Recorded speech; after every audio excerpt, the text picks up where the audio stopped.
Okay, so chapter 6, section 3, trigonometric functions of angles. Okay, so trigonometric functions of angles, evaluating trigonometric functions at any angle, trigonometric identities, and areas of triangles is what we'll be covering in this section.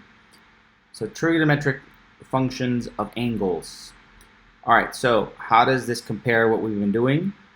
We've been working with sort of an abstract triangle, a right triangle, and we noted that some brilliant person out there noted the relationship between an angle, in a right triangle drawn kind of like this, and we have a little theta here. So we have this angle here.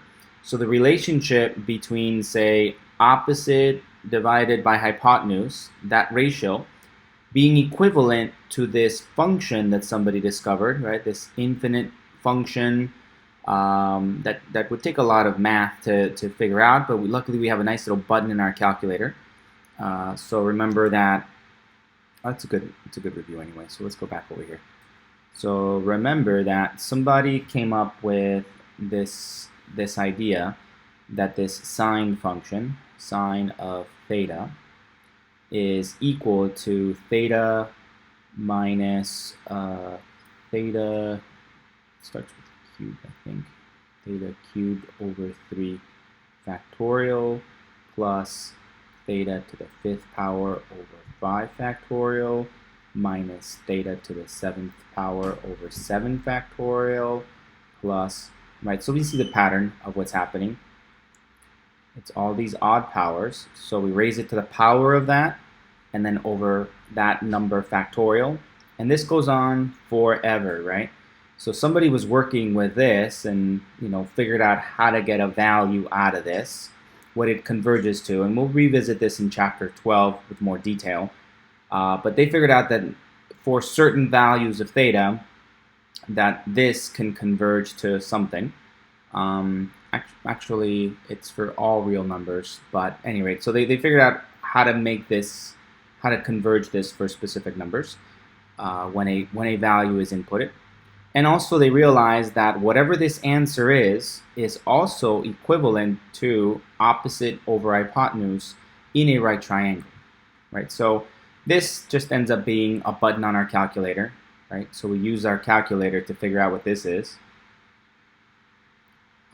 So once we figure out what that is, then we can just set it equal to adjacent over hypotenuse. So for us, we have that sine of theta equals to opposite over hypotenuse equals to opposite over hypotenuse. Good. Any questions about that? No. Okay, so out of just realizing that there's this connection in a right triangle, out of that was born an entire branch of mathematics, trigonometry. Okay, so now what we want to do is just think of this random right triangle that we have here, and we want to put it on our Cartesian coordinate system, right? So now we take our triangle and we set it into quadrant 1, just like this. Good. Which means that this point over here now becomes the coordinate pair x comma y, where this distance in this direction is x. So I want to say this distance right in here is x, and this distance from there to there is y, right? That's the notation we want to note, that this is x comma y is this point there, therefore this is x, y. Good. Questions? So from the Pythagorean theorem, we know that we can solve for r just the way we have down here. So we know that it must then be true that x squared plus y squared must be equal to r squared. R is the hypotenuse of this right triangle. Rule geometry tells us that's true. Good. So we can solve for r, it's the square root. So r equals the square root of x squared plus y squared. Now, technically, that's plus and minus, right? When we take the even root of both sides, we have to think about plus and minus. However, I know that this is a positive distance, so I can ignore the negative. Right? Ignore the negative. In this context, we don't really care for it. So we just get that r equals to the square root of x squared plus y squared. Good. So now instead of having an abstract opposite over hypotenuse or adjacent over hypotenuse or opposite over adjacent, that kind of thing, system where opposite is y and hypotenuse is the square root of x squared plus y. Good. So we can figure out our trigonometric identities with relation to this new Cartesian coordinate grid system. So sine of theta is opposite or hypotenuse, which is y over r. Cosine is adjacent over hypotenuse, which is x over r. Tangent of theta is opposite over adjacent, which is y over x. And for each of these cases where we have this r, we can replace it with the square root of x squared plus y equals to r. So sine of theta is y over the square root of x squared plus y squared, for example. Good? Good. Okay, so we can put it into this sort of a grid. Sine of theta equals to y over r, cosine of theta equals to x over r, tangent of theta is y over x, and so on and so forth. Good? Questions? Of course, whenever we divide, we have to always be mindful that we're not allowed to divide by 0. So whenever the danger presents itself that we might accidentally be dividing by 0, you'll see that condition or that alarm be set off with this little notation here. Note, be careful, don't let x equal to 0. Here, same thing, be careful, don't let y equal to 0. Right, so those things become kind of special cases or special situations that you have to consider. Good. Questions? Note that these trig functions are not dependent on the specific value of x and y. So there are lots of different values of x and y that might result in the same values for theta if they create similar triangles. Right? So here we're pointing out that here is an xy, and then here is an x prime comma y prime. So two different points, but they create a similar triangle. Right? Let me expand that a little bit. Right? So both triangles, let me draw both of them. Here is the kind of the inside triangle. Whoops, that's pretty ugly. Here is the inside triangle right in here. And then there's this other bigger triangle. Let's draw it in green. There's this bigger triangle. And I'm exaggerating and my drawing stinks, but you get the point. Okay, both triangles share the same angle theta here, right? They both share theta. And then they're both 90 degrees, 90 degrees, 90 degrees. Therefore, they both share the same other angle, right? Since the sum of internal angles must add up to 180, and they both share this 90, that means that both of these must add up to 90 degrees. So whatever this angle is in here, it must be 90 degrees minus theta.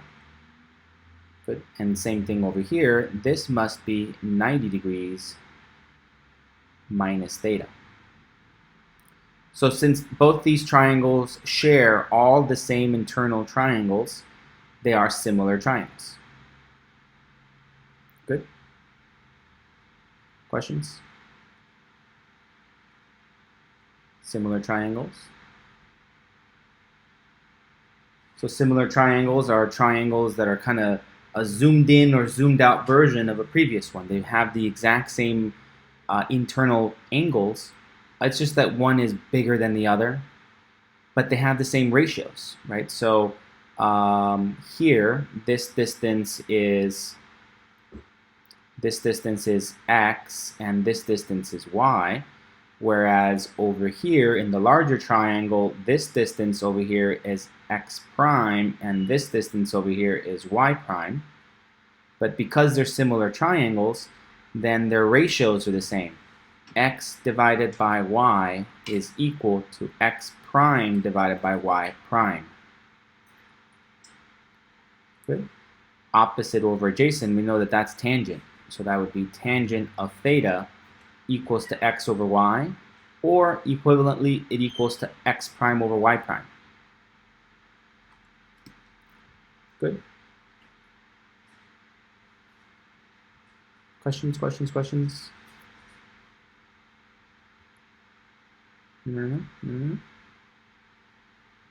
Okay, so any point on the terminal side of this angle, right? So we create this angle, any point on this terminal side, any point like this, if you drop the line that comes down to the x-axis and create a triangle, you're going to have a right triangle that you can use to apply these identities, these definitions of a function, of trig functions. Good? Questions, questions, questions? No? No? Okay, so from the definition, we see that the value of the trigonometric functions are all positive in the angle theta as it terminates in quadrant 1. So in quadrant 1, all the trig functions are positive, and that's because both x and y are positive in quadrant 1. And of course, the hypotenuse is always going to be positive, right, based on its definition. So in quadrant 1, whenever we have a triangle anywhere in quadrant 1,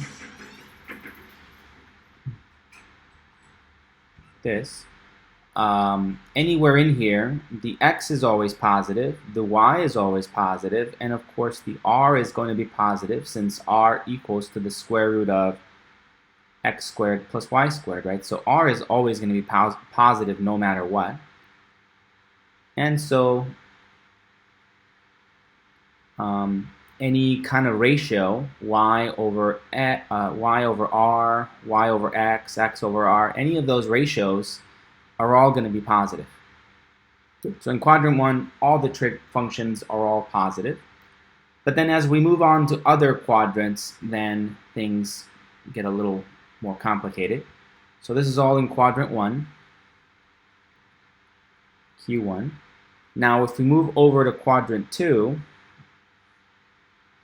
and we have a triangle that extends over here, so we have an angle that comes this way, right? That's angle theta, and extends over into quadrant 2, it makes a triangle over there. Good.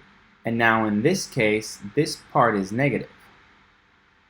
Now, this is the confusing part. Sometimes you see that they might assign a variable like this, and that variable might be negative on its own. And sometimes we assign this kind of notation to indicate that the x value itself is positive, but we're multiplying it by a negative 1.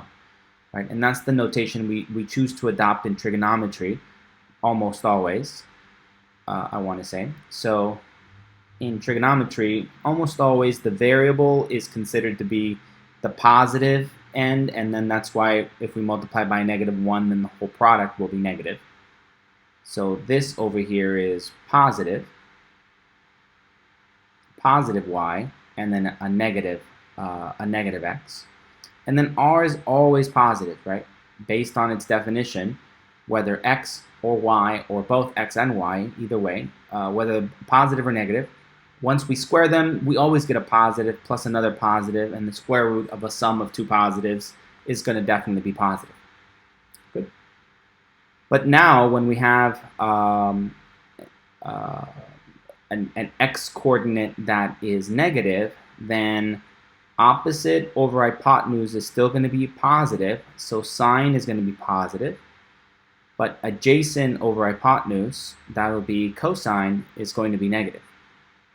And tangent, which is opposite over adjacent, is also going to be negative. Good? Questions, questions, questions? And so here's this little table to help people memorize those kinds of things. But I'm not really a fan of this kind of stuff.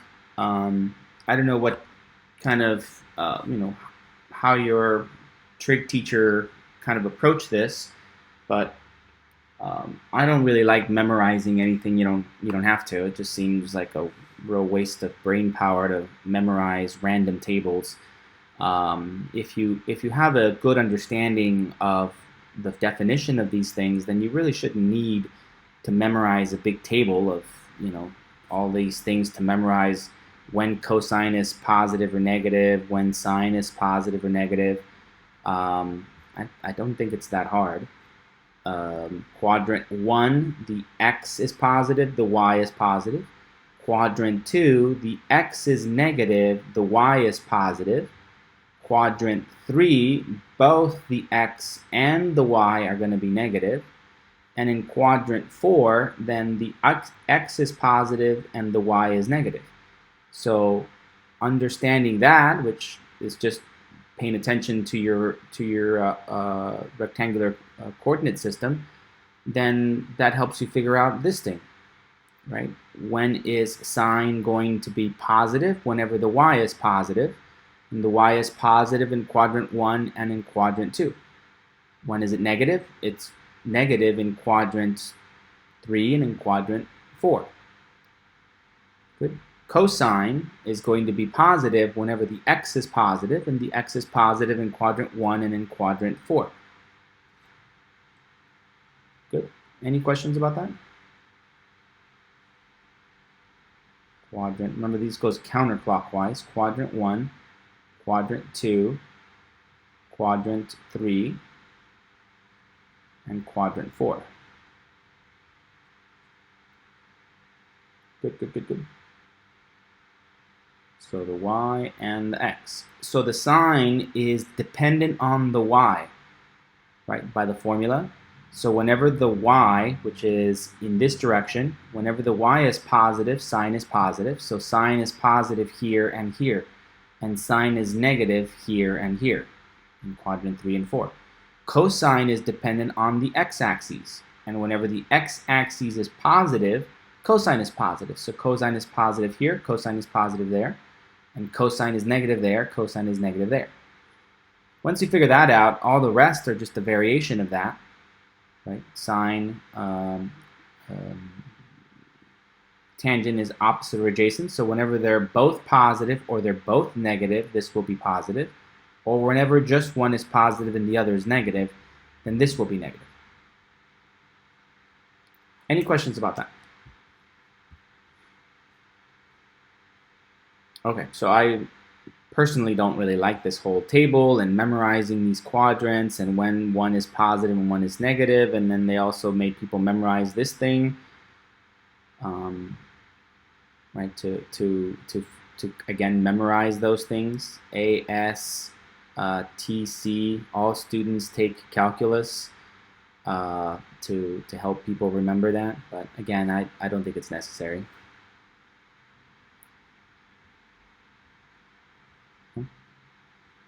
Plus, we need to throw in there a should take calculus, perhaps.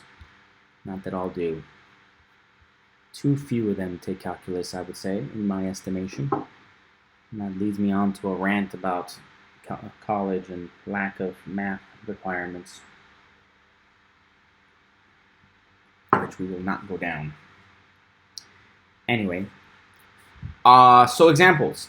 So, find the trigonometric functions, the trigonometric functions described. So for part A, find cosine of 135 degrees. Okay, so first draw like a rough graph of the thing, see what it looks like. And remember that the whole, in terms of degrees, a whole rotation is 360, half a rotation is 180, and a quarter of a rotation is 90 degrees. So 135 just kind of roughly lets me know that it's going to be in quadrant 2. Okay, so this is going to form some sort of a triangle over here in quadrant 2. This is theta equal to 135 degrees. And it forms this triangle. Now I drop that down, create a nice right triangle. And now I got to think to myself, well, if that's 135 degrees and the whole thing was 180 degrees, then this guy in here must be 45 degrees. Good. The 45 coming from the 180 degrees minus 135 degrees.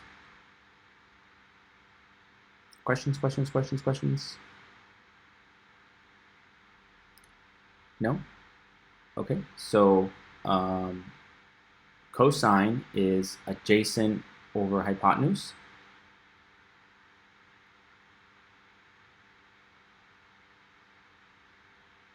Now, do they want,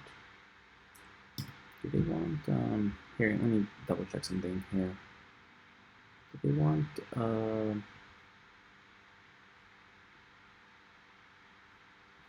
okay, so yes, so we create this triangle, and so in order to get the answer, we think about this. So this is in quadrant 2, right? So consider a known triangle that we already know in quadrant 1. That is 45 degrees in quadrant 1.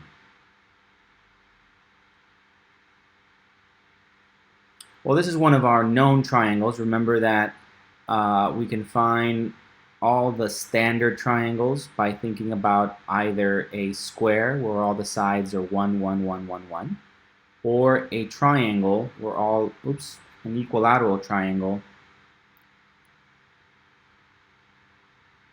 where all the sides are 2, 2, 2, 2, right? And then this is 60, this is 60, this is 60, but then we cut it in half and we get 30, 30, and therefore this was 1 and this is 1. When we do some algebra, we then discover that this is root 3. And then over here, we cut this in half this way. All of the corners used to be 90 degrees. So now if we cut that in half, then each of these corners ends up being 45 degrees.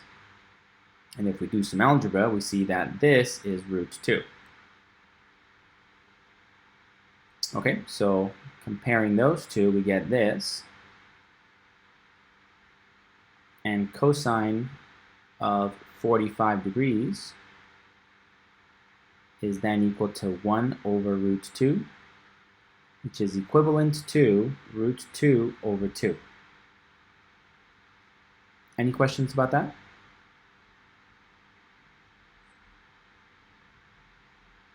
No, no, no, no.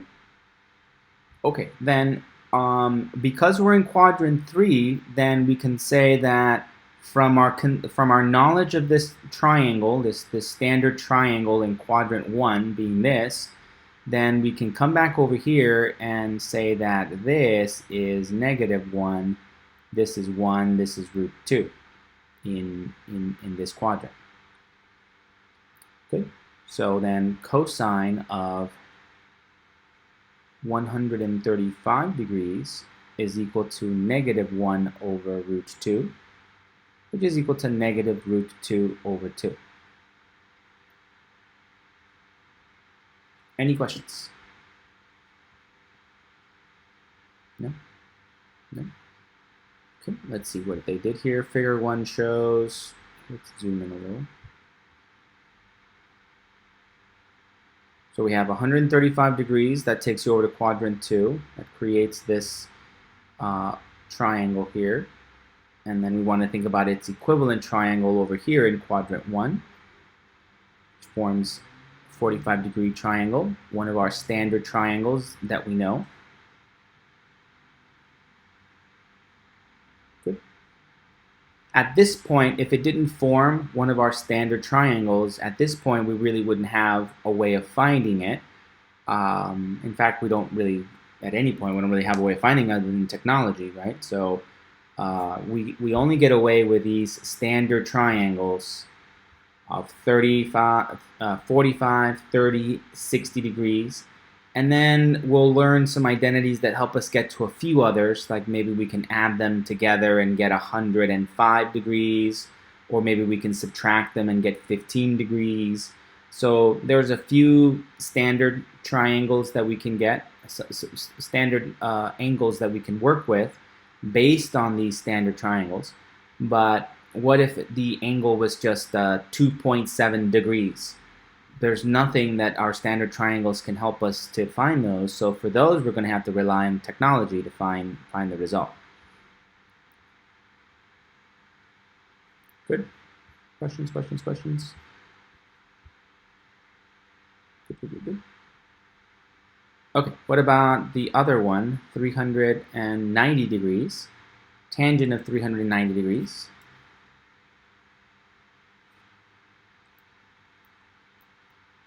Tangent of 390 degrees. So that goes past a full rotation of 360 degrees. So that's going to be an angle that does one full lap around the whole thing and then a little extra.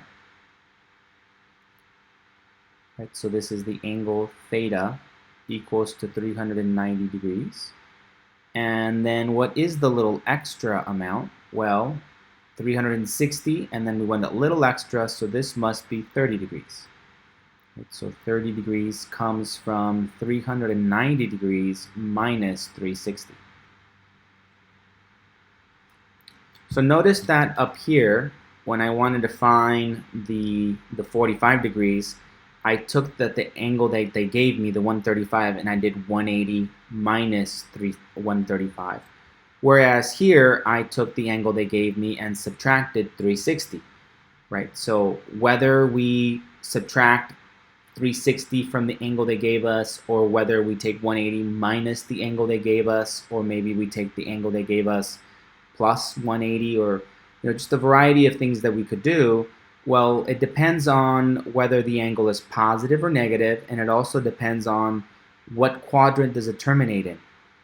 Good. So you have to pay attention to that, and it's important to get a good sense of where the quadrant, where the angle ends, based on understanding of the quadrants and the degrees or radians that are being presented to you. Good. Okay, so then if we drop a little line there, we can create ourselves a right triangle in quadrant 1, and it looks like it has 30 degrees. Right? So this is some x comma y. This is x over here. This is y over there. Then we can find that tangent is opposite over adjacent, 30 degrees. And we know from our standard triangles from up here that 30 degrees is this triangle here. I'm just going to copy it over here and say it's this triangle that comes like this, where this is 60 degrees, this is 30 degrees. Here is our right triangle. This is root 3, this is 1, and this is 2.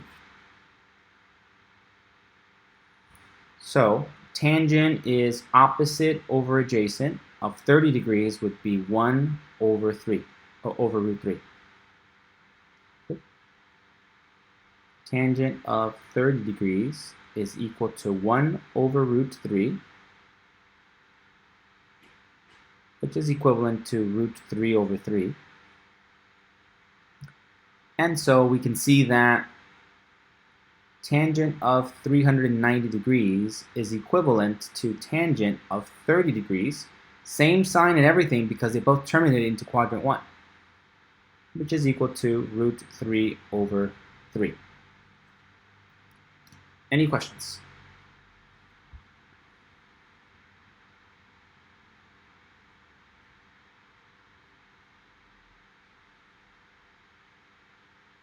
Root 3 over 3. No questions, no questions, no questions. We're good, we're good, we're good. Okay, so in both of these cases, it was important to figure out the reference angle. It's what we were doing, even though I didn't actually use that title, that's what it was. So let theta be any angle in standard position. The reference angle theta bar associated with theta is the acute angle formed by the terminating side of theta and the x-axis. So up here in the first question, the 45 is the reference angle, right? So we were given this angle, 135 was theta, and then that led us to an angle in quadrant 2, right? So then in this angle, this over here is the terminating side, right? This is the terminating side of my angle theta. So now we take that and we drop it down onto the x-axis. This is the y-axis, this is the x-axis. So we drop it down onto the x-axis, and then this 45 degrees is the reference angle. Good. Right, okay. Now this one was one complete rotation and then some, and it bled into quadrant 1 again. So theta is this really big angle that goes in there, and then this 30 degrees, this little angle formed between the x-axis and the terminal side of our angle, given angle, that would be the reference angle. Any questions? No? So here's some nice pictures. In quadrant 1, if the original angle given is an angle between 0 and 90 degrees, then the reference angle equals the given angle. Good. In quadrant 2, if the given angle lands in quadrant 2, so that means it's bigger than 90 degrees but smaller than 180, then we drop a line from there to the x-axis. That forms our right triangle. And then this angle there will be our reference angle. Good. So our reference angle in this section will be equal to theta bar is going to be equal to 180 degrees minus theta, right? Or equivalently, theta bar is going to be equal to pi minus theta in this quadrant, quadrant 2.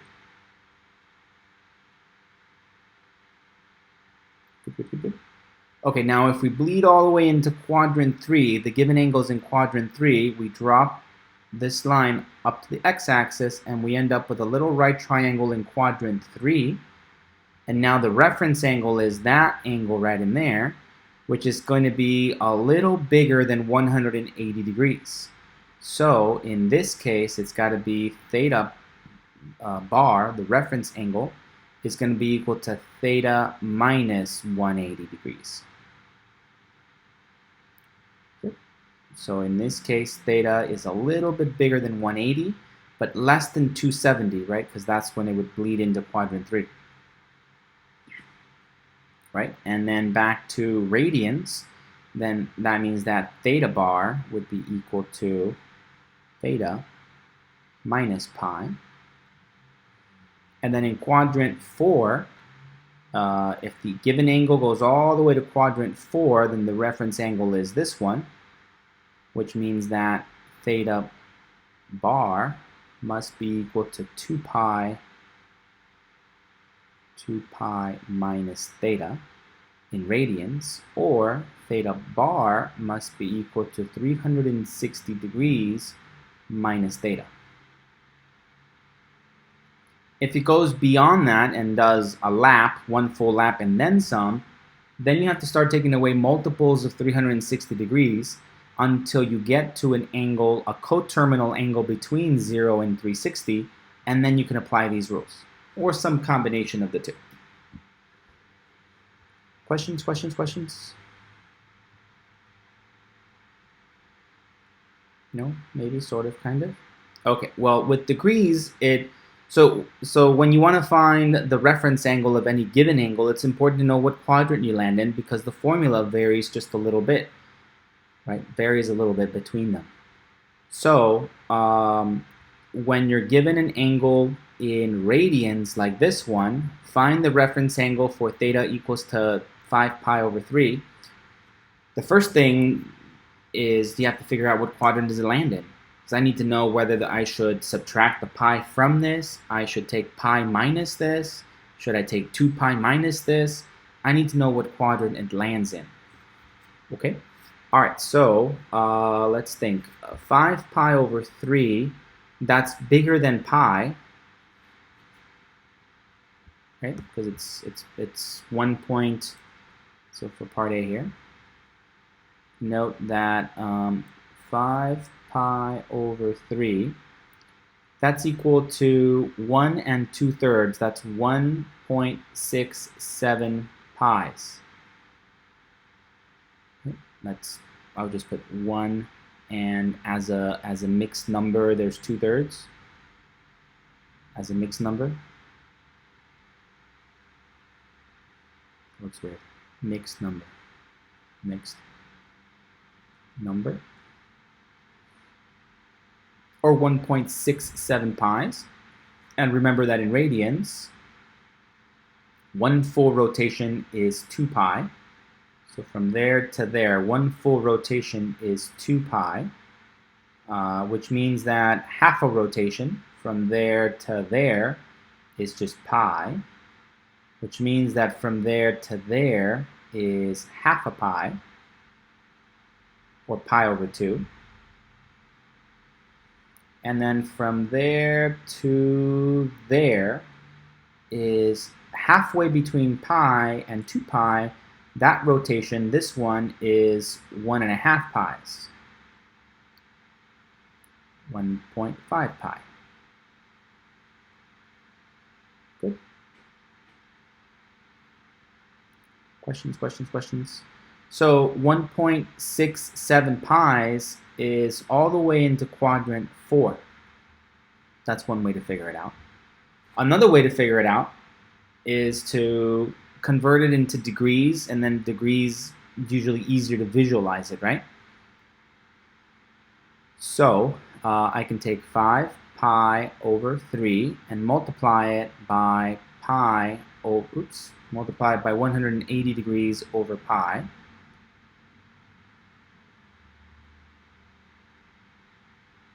And then the pi's cancel. And 3 goes into 180 60 times. And 5 times 60 equals to 300. Good.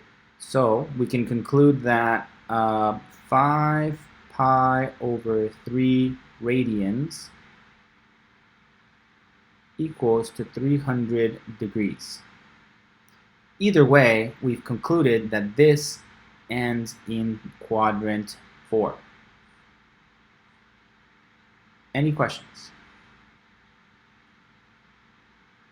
This goes over there, and we end up with a triangle there. Theta equals 5 pi over 3. Good. The reference angle is going to be the angle created by looking at our terminal side and coming up this way to the x-axis, forming that triangle. So this guy right here is theta bar. So theta bar is going to be found by taking 2 pi minus this. Any questions about that? Theta bar equals to 2 pi minus 5 pi over 3. We need a common denominator, which is going to be 3. So therefore, theta bar is going to be equal to 6 pi over 3 minus 5 pi over 3, or just pi over 3, equals to pi over 3 in radians. Of course, we also saw that theta was equal to 300 degrees, So in terms of degrees, I can argue that theta hat is equal to 360 degrees minus 300 degrees, which means theta hat is equal to 60 degrees. Now, the original question was given in radians, so your final answer should be in radians, even if you solved it by converting it to degrees, working with degrees, getting an answer in degrees. You still need to come back and convert that back to radians to get your final answer, and you'll see it equals to this, right? So converting it back to the radians would be to multiply it by pi over 180. And we see that that equals to pi over 3. Right, 60 goes into 180 3 times. 60 goes into 180 3 times. Okay, any questions at all about part A? So 1 pi, half a pi, 1.5 pies, 2 pies. Good. Questions, questions, questions, questions? Okay, so for part B, we got 870 degrees. Clearly, that's way more than 1 lap around, more than 2 laps around.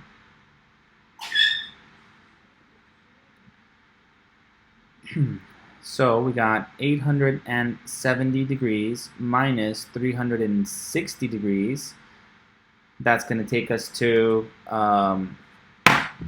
510 degrees, right? 570 minus 360 gets us to 510 degrees. That's still more than 1 lap around. So we take another subtraction of 360, another minus 360, minus 360 gets us to 150 degrees, right? So 170 degrees and 510 degrees and 150 degrees are all coterminal angles. All coterminal angles. Terminal angles. Good. So they both give you, they're all going to give you the equivalent reference angle. Good. So now let's draw it. So a rough sketch of it is going to be over here in quadrant 2. 150 degrees goes there. And that's going to give you this kind of a triangle. Comes this way.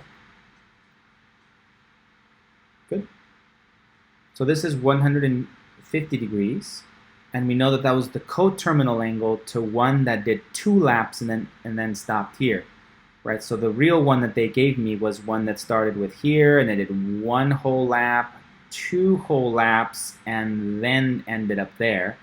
So this is the angle theta that they gave me, 870 degrees. But we said, okay, you know what? That's all equivalent to this coterminal angle that ends in 150. But that's not our reference angle. Our reference angle is going to be this one, theta bar hat, which is the angle created by dropping that terminal side of our angle. Right? This is the terminal side of the angle created. And we drop this line, I should have put it in black, drop it down here to form this triangle, this right triangle over in quadrant 2. And from our knowledge of the quadrants, we know that theta hat is equal to 180 degrees minus 150 degrees.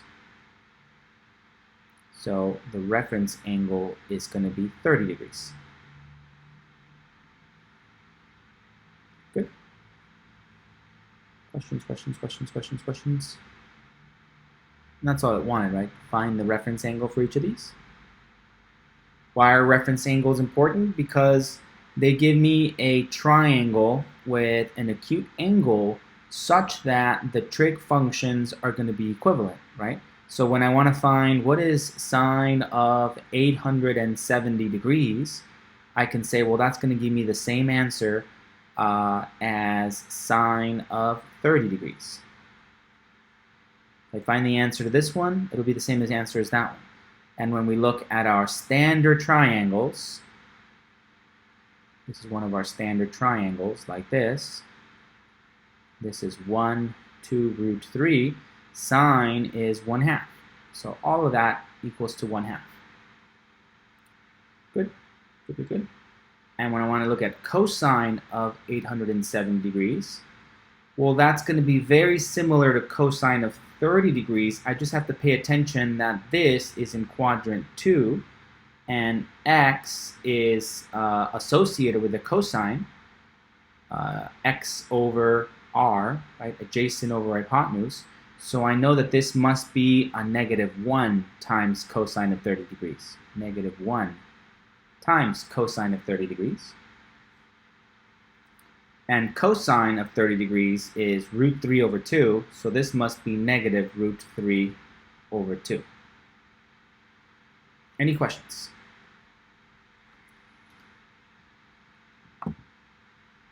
No? No. Okay, so pi over 3 was one answer, 150, and then reference angle of 30 degrees, same thing.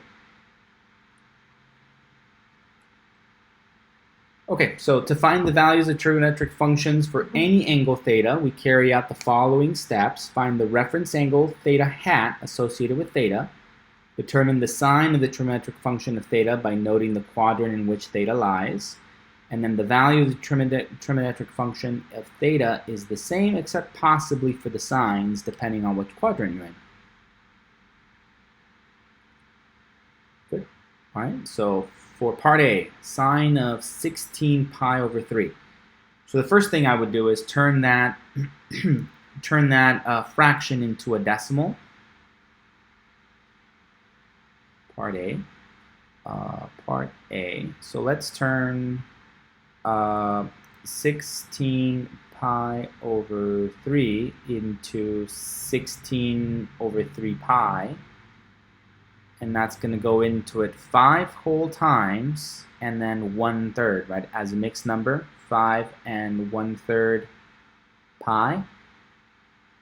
So 5.333 pi, something like that. And remember that 2 pi is 1 lap around, so 4 pi is 2 laps around. 6 pi would be 3 laps. Oh, okay, so it's less than 6 laps around the whole thing. So I know that I should subtract 2 laps, right? Minus 2 multiples of 2 pi. Does that make sense? To find a coterminal angle. Good. So what I said was 2 pi equals 1 lap around the complete Cartesian coordinate system. So therefore, 2 times 2 pi, which is equal to 4 pi, that must be 2 laps all the way around, right? 2 complete rotations. Therefore, 6 pi must be equal to 3 complete rotations, 3 laps. Okay, so this 5.33 pi's is more than 2 laps, but doesn't quite get to the 3rd lap, right? It's somewhere in there. That's how I know to remove 2 copies of 2 pi from here. Good. So I'm going to come over here and find 16 pi over 3 and subtract 2 copies of 2 pi to it, right? Which will be equal to 16 pi over 3 minus 4 pi over 1.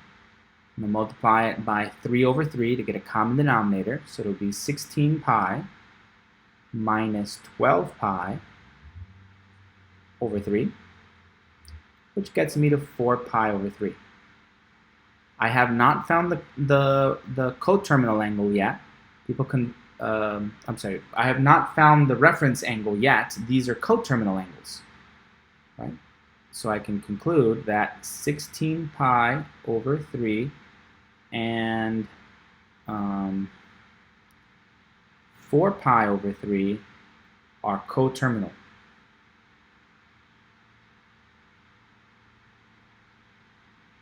angles. Any questions?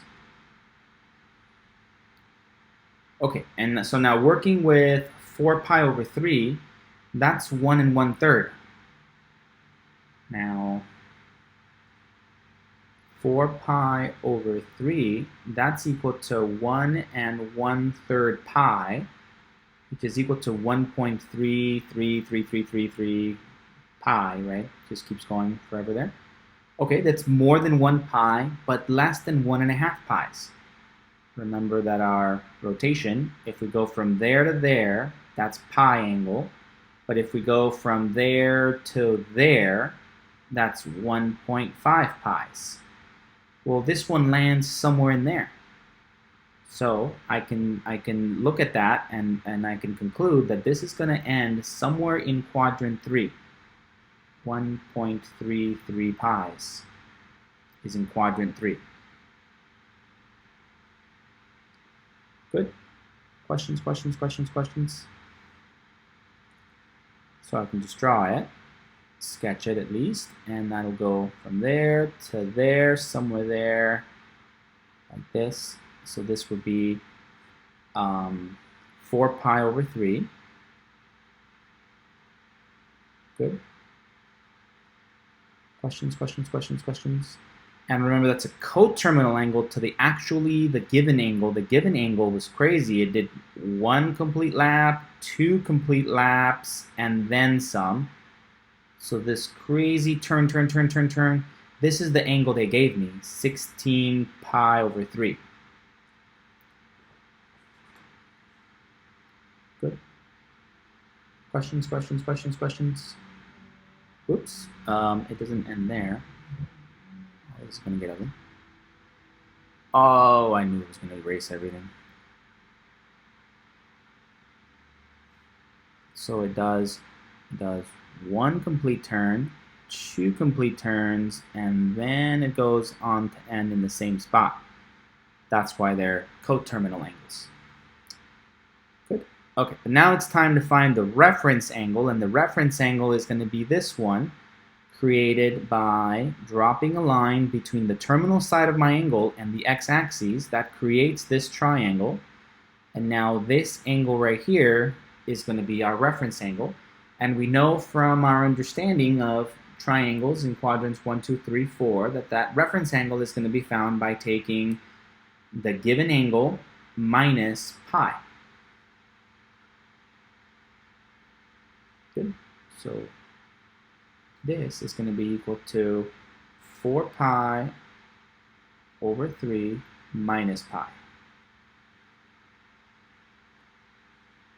Which means that theta hat is going to be equal to 4 pi over 3 minus 3 pi over 3, which just gives you pi over 3. Good. Good. Now pi over 3, again, in terms of our standard triangles, pi over 3, if we multiply that by 180 over pi, it's just going to give me 60 degrees. Good. And now I can go back to my standard triangles.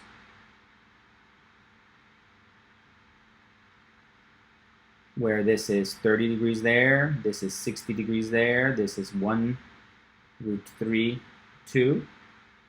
And I can find sine of 30, cosine of 30, I can find everything, all those standard trigonometric definitions based on this one. Okay, so now let's glue it all together. From the start, what they really asked us about was sine of 16 pi over 3. That was the original answer, right? Sine of 16 pi over 3. In order to find sine of 16 pi over 3, we said, well, that's equivalent to finding the answer of sine of 4 pi over 3. Good. And now we said, well, that's equivalent to finding sine of the reference angle, which was pi over 3, But noting that in quadrant 3, the sign which is associated with the y is going to be negative. So I have to toss in this extra negative 1 there, based on our understanding that it's in quadrant 3. Any questions about that? Good. All right, and now sine of pi over 3, that's equivalent to negative 1 times sine of 60 degrees. And sine of 60 degrees is root 3 over 2. So this is going to be equal to negative root 3 over 2. Questions, questions, questions, questions?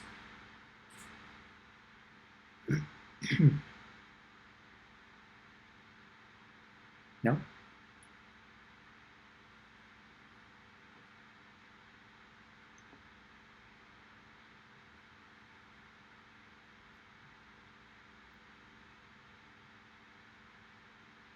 Big problem. Very small little question, and then the answer is all complicated. We got to start off by finding a coterminal angle. I have to start off by thinking how many complete laps around the Cartesian coordinate system does this complete and beyond. So this was the first part that confuses people. The fact that we subtracted 2 multiples of 2 pi from it to get to a coterminal value that will give us the same reference angle. Then we have to know that that coterminal angle lands into quadrant 3 by noting that it's more than pi but less than 1.5 pi's. So it's in quadrant 3. If this had been 5 pi over 3, it would have been in quadrant 4. Good. Because it's in quadrant 3, we know that if we take that angle minus pi, we'll get to the reference angle. That reference angle can be converted into degrees to get our standard ones. 60 degrees, 30 degrees, 45 degrees. And from that, we can answer any trigonometric identity that, definition that they want. Sine, cosine, tangent, secant, cosecant, cotangent. Any questions?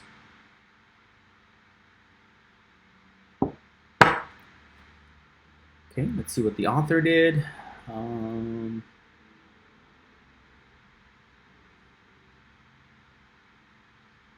Pretty much the same thing. I just, did a lot more talking and writing, but same thing. Any questions at all? No? No, no, no, no, no, no. I made more room here. I'm gonna need room for this.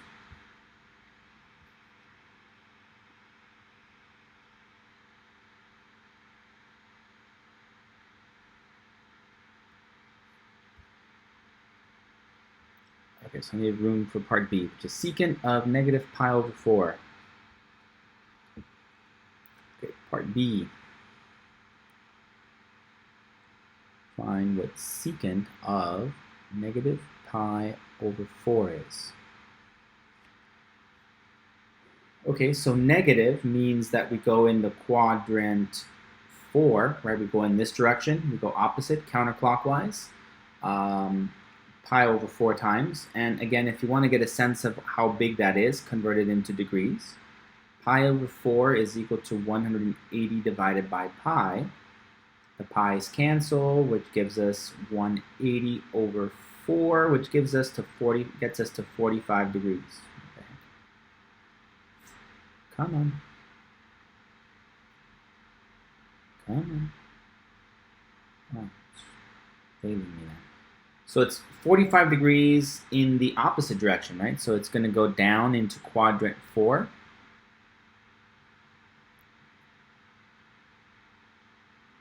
Here's y, here's x. And so this is going to go in this direction, this way, negative 45 degrees. Right, so then we form this guy here, this. Okay, so the angle created between the terminal side and that is going to be this angle over here. So a coterminal angle in the positive direction would be this angle over here, which comes by adding a multiple of 360 degrees. So this gives us 315 degrees. Good. But the reference angle is just going to be this little guy right here, which is obviously 45 degrees. Does that make sense? This is the given angle, and theta hat, the reference angle, is obviously just going to be positive 45 degrees. We just have to be careful, we just have to be mindful that we're in quadrant 4, and therefore the y-coordinate is negative. So if we're looking at a sine, which is a y over r, or a tangent, we'll have to think about it, we have to take into account that it might be negative. Good. Questions? Now, I converted everything to degrees, but now that we have everything in degrees, we can also come back and reconsider this in terms of radians. So if I wanted to find this 315 degrees, I can find it by saying that 315 degrees was the result of getting 360 degrees minus 45 degrees.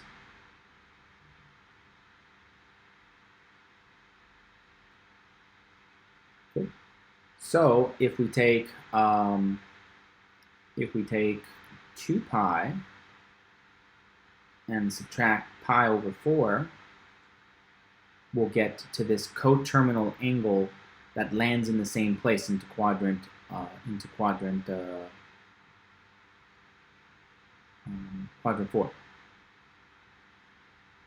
Good. I need a common denominator, so that's going to be a 4. Let's put a 4 over 4 times, and put a 1 there.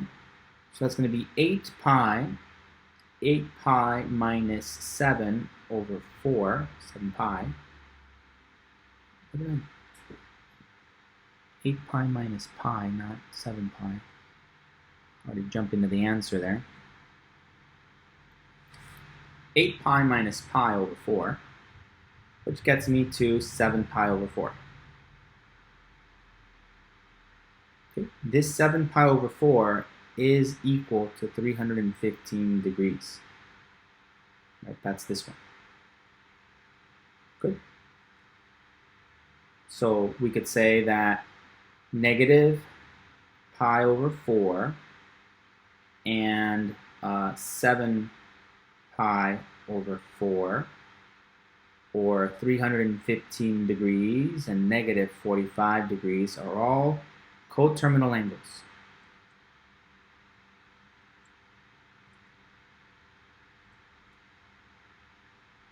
Good. And the reference angle, theta hat, is either positive pi over 4 or 45 degrees.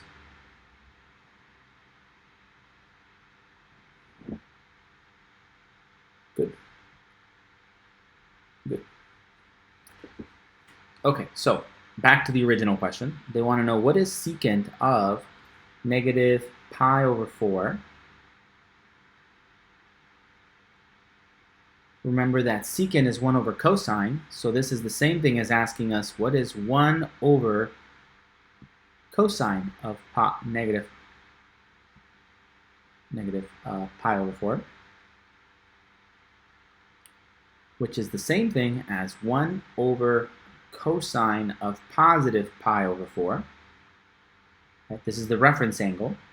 And I know that in quadrant 1 and quadrant 4, cosine is positive. The x part of it is positive, right? Because it's going to be adjacent over hypotenuse, and adjacent is positive. Good. And pi over 4 is 45 degrees. We know our standard triangle involving 45 degrees looks like this. From the square where all the sides are 1, 1, and then there's the square that goes this way, 1, 1. This is 45, this is 45, and then this is root 2. So I know that this is going to be 1 over root 2.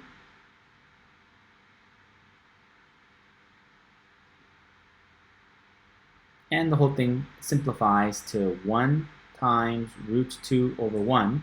Numerator times the reciprocal of the denominator. So secant of negative pi over 4 equals to root 2. Any questions?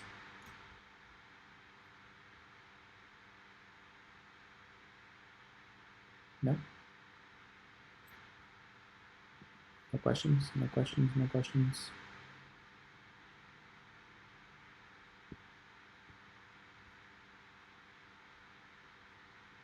Okay. Well, they didn't do much. Man, I did a whole lot more talking. This is just what the author did.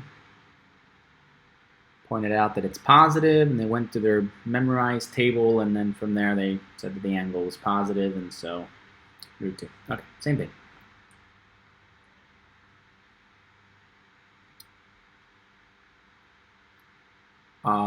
Triangle identities.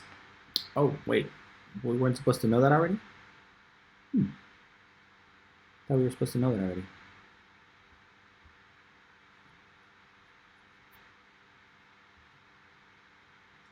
Really quick question. Yeah. If it's not a 45-45 or 30-30-60 triangle, how do we figure that out? So right now, we're kind of introducing trigonometry. So I would say right now, there is no way to know it. We're only working with those because everything else is too difficult. Now, as we progress into the rest of this chapter and then move on into chapter 7, we'll find some fundamental properties that help us find a few others, like 105 degrees, because we get to add 45 and 60. That gives us 105. Or maybe we get to subtract them, and then we could do like 45 and 60 degrees. That gets us 15 degrees or negative 15 degrees. So it gets us a few other ones. But then if you say, well, what if it has nothing to do with adding or subtracting or dividing standard ones? What if it's just an angle 2.7 degrees? Like, how am I supposed to find that? Well, calculator, right? Because remember that ultimately the sine function comes from that crazy thing. So, if I want to find sine of 30, well, okay, I don't want it in degrees. I have to have it in radians. Boy. So pi over 6 is equal to 30 degrees, right? Is equal to pi over 6 times 180 over pi. Right, these guys cancel. We get 30 degrees. Okay, so 30 degrees is the same thing as pi over 6. So now pi over 6, if I want to find sine of pi over 6, I got two choices. I can either plug it into this formula. Remember this formula, which does this.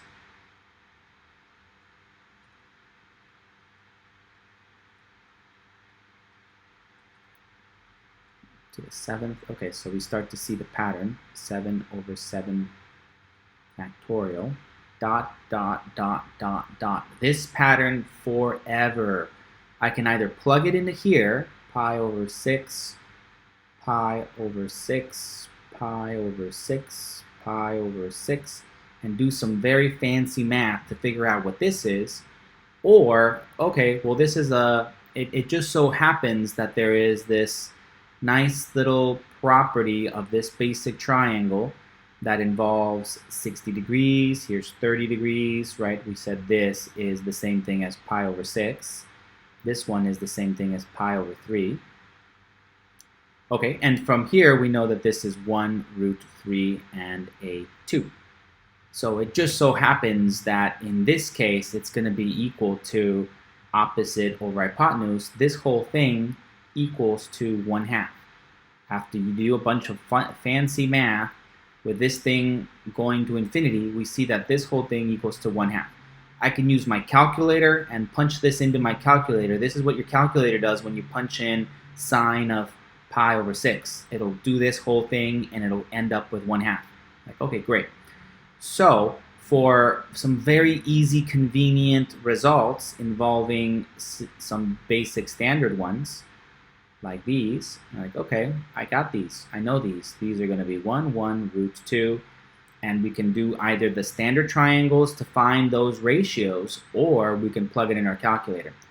But if it's something more complicated, right, what if there's 17.5 degrees right in there? What's that going to be? Well, I don't know. I don't know what that is. I don't know what that is. I don't have a standard triangle to apply that. So we're left with this. The only thing you could do to find this in terms of degrees is, first of all, you have to turn 17.5 degrees into radians. And then plug it into this formula. Sine of blank equals blank minus blank to the third over 3 factorial plus blank to the fifth over 5 factorial minus blank to the 7th over 7th factorial, dot, dot, dot, dot, dot, dot. If you were studying math 200 years ago, this is it. Come in here and plug it into this formula and find the answer. That's how you can find sine of 17.5 degrees, which is pretty ugly, right? The other thing you could do is physically measure it. You can draw a triangle, come up with something so you can very, very carefully make sure that this is 17.5 degrees, and then draw a triangle. Take a ruler and measure this out really carefully. Take a ruler and measure this out really, really carefully. And then we know that the ratios work, right? Sine of 17.5 degrees is going to be the distance opposite over its hypotenuse. That's the other way you could do it. Luckily for us, we have technology, so for us, we don't have to go through all that work. We just plug it into our calculator, and it's a cute little button right in here. Just push sine, and it'll give you the answer. Did that answer your question? Yes? Yeah. Good. Okay. So are we good? Any questions at all what we're doing so far? Any other questions? Okay, so some trig identities, and again, this is hopefully review for most people, so these look familiar. Other trig identities can be found, right? So cosecant of theta is 1 over sine, secant of theta is 1 over cosine, cotangent of theta is 1 over tangent, tangent of theta is sine theta over cosine theta, cotangent of theta is cosine of theta, sine of theta.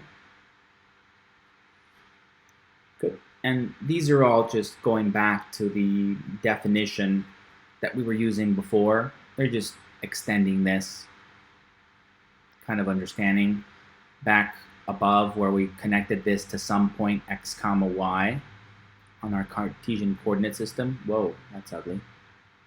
It's supposed to go that way. So that means that this distance is x and this distance is y. So we know that, and then this is r. So we know that sine of theta is equal to y over r.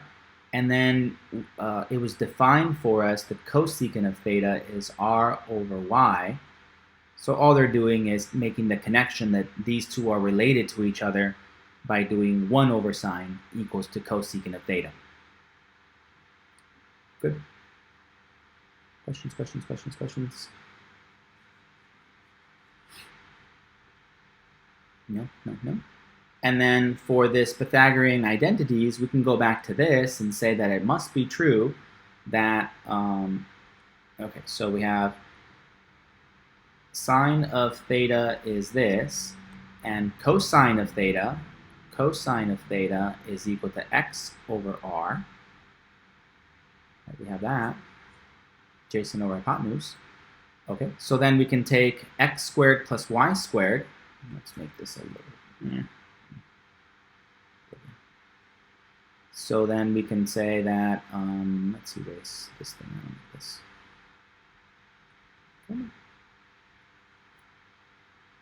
So we can say that x squared plus y squared equals to r squared.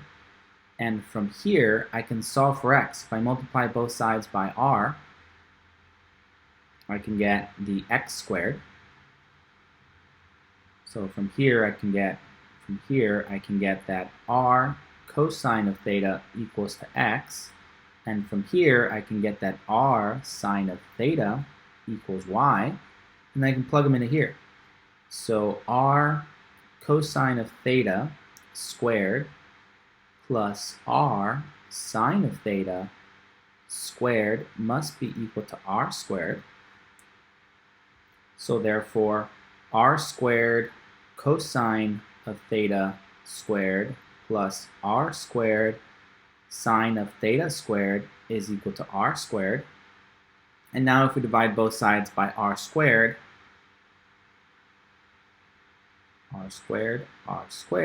cancels there, cancels there, cancels there, cancels there, and we're left with this. Sine squared plus cosine squared equals to 1.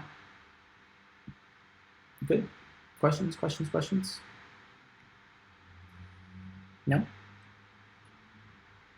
Now if we take this one and divide both sides by, say, sine of theta or cosine of theta squared, we end up with the other two.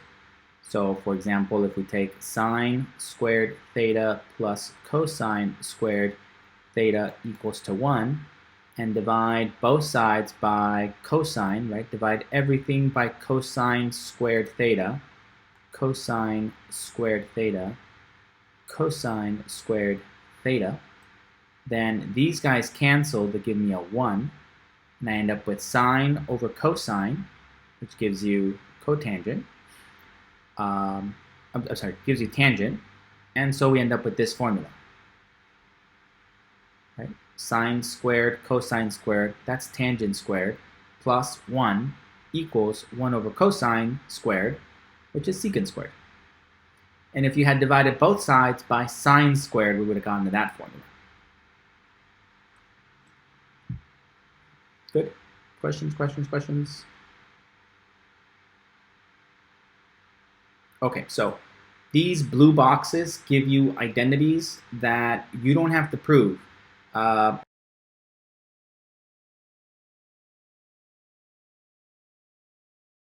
Going over these because I feel like they're pretty obvious and we're just kind of reviewing trigs, so hopefully they look familiar and they just tie back to our description, our definition of a triangle in quadrant 1 with coordinates x comma y, and then our definition of opposite of hypotenuse, adjacent of hypotenuse.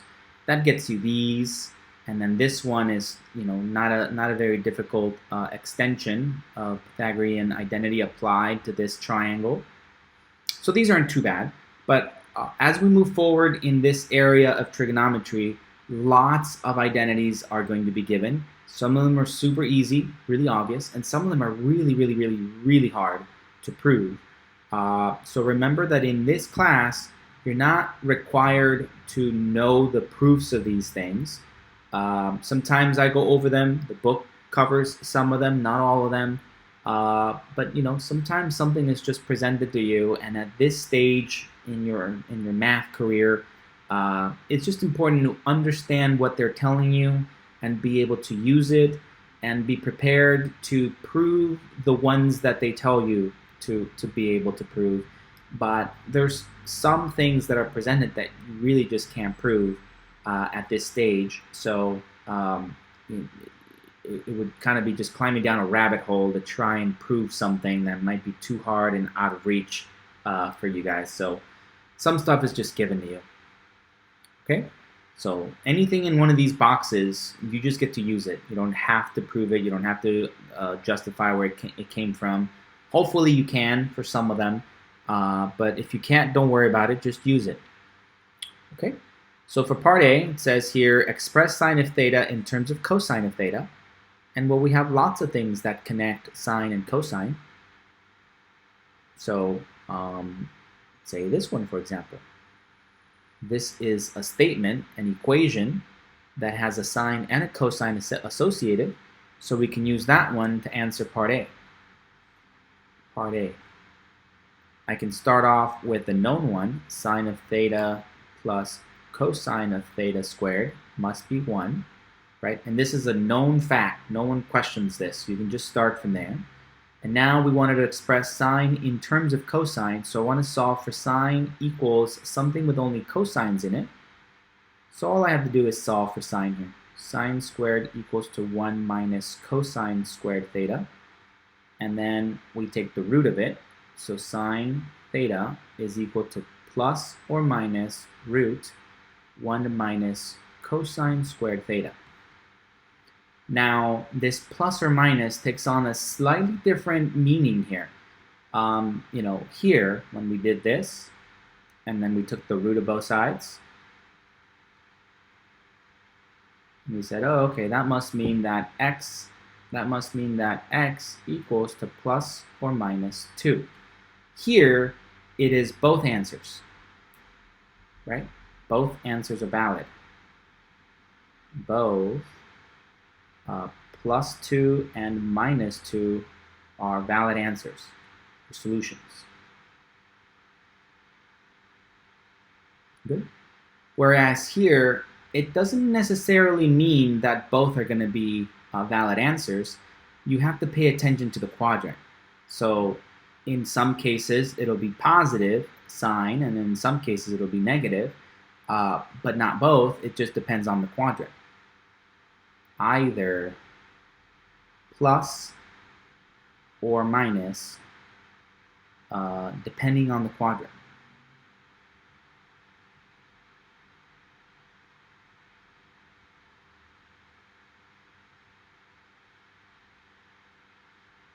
That's true for any of the anything in trigonometry. When you solve a square, you end up with a plus or minus. It's not both. It's depending on the quadrant. So if they gave you a specific theta value, like let's say theta equals to 732 degrees, find sine of theta in terms of cosine of theta, and you do this work, you're not going to end up with two answers. It's that you have to think about it. It's a thinker. All right, where is this quadrant? Where does it? What's the terminal angle? What quadrant is it in? And it might be positive or it might be negative. You have to think your way through it to find the correct one. Okay? Questions? Questions? Questions? Questions?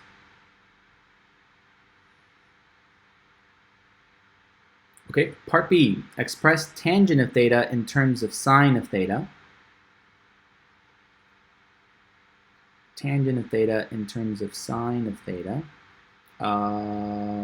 where theta is in quadrant 2. Okay, so we need to combine tangent and sine. So from this table, we could see that cotangent, so tangent is equal to 1 over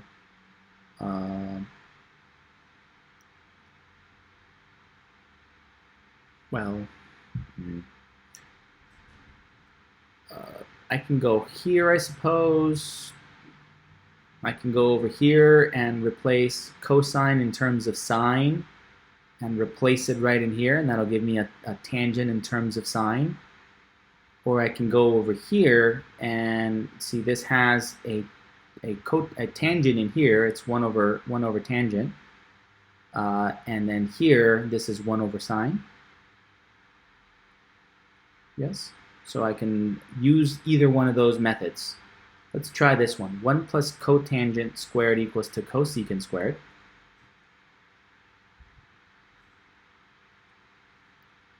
So for part B, 1 plus cotangent squared theta equals to cosecant squared theta. Okay. So that must mean that cotan squared theta equals to cosecant,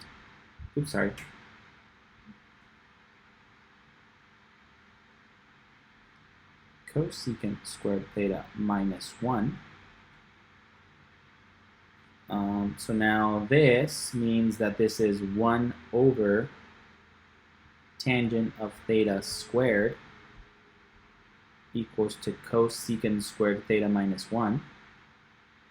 So therefore, it must mean that tangent squared theta is equal to 1 over cosecant squared theta minus 1. And therefore, tangent of theta equals to plus or minus root of 1 over cosecant squared theta minus 1. And now I got to rewrite this in terms of sine, since it said to write it in terms of sine, not in terms of cosecant. Theta equals to plus or minus root of 1 over sine squared theta minus 1. And then I just want to try and simplify this as best I can, if I can. Let's see, a common denominator would be to use sine squared theta. So let's multiply this by sine squared theta over sine squared theta. Is everyone with me so far? Did I lose anybody? So when we multiply those, we'll get a common denominator, sine squared. We'll end up with 1 minus sine squared all over sine squared theta. I'm starting to think that maybe I should have gone with the other plan of attack and using the other formula. Plus or minus, and this will be a giant root. It has 1 over 1 minus sine squared theta over sine squared theta. Right? All of this is in the denominator.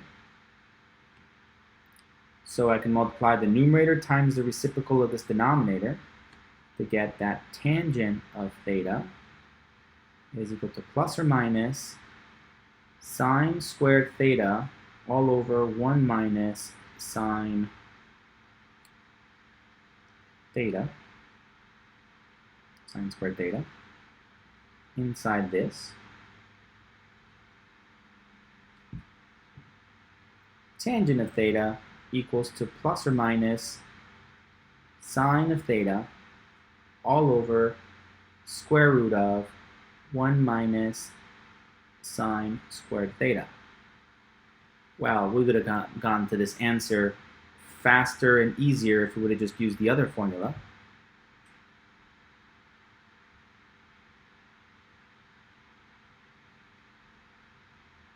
Any questions about all this algebra? Zoom out a little bit.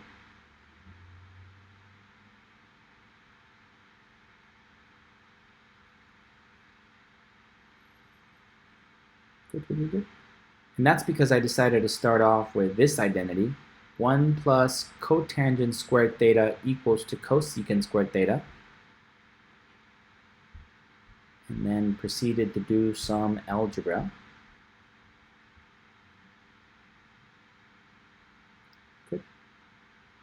Good.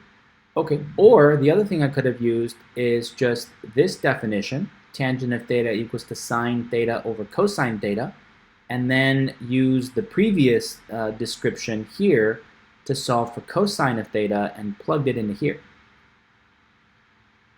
So I'm going to put a big or here. I'll put or.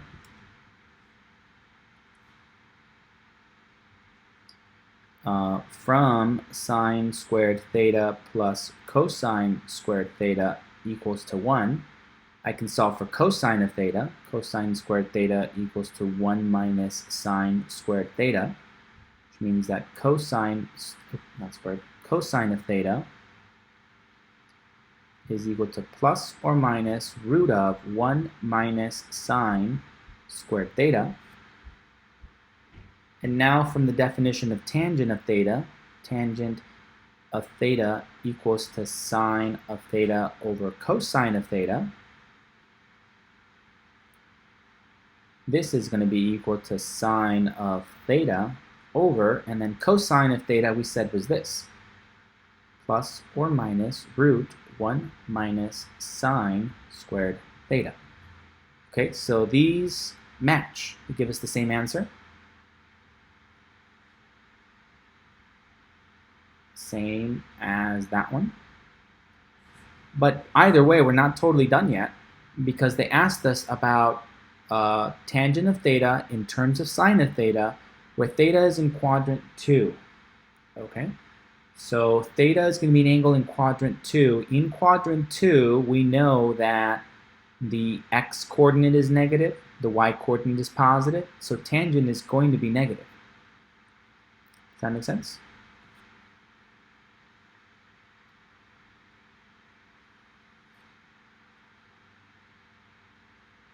Theta is in quadrant 2. It goes over here, theta. That means it's going to form a triangle over here.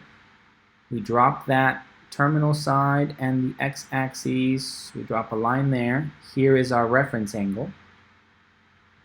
Okay, but in quadrant 2, we know that this one is going to be negative and that this one is going to be positive. And tangent is opposite over adjacent. I know that tangent of this is going to be negative. Good? So that's why when you do this, you get this plus or minus, but it's not that it's both answers. You have to think about it. Good?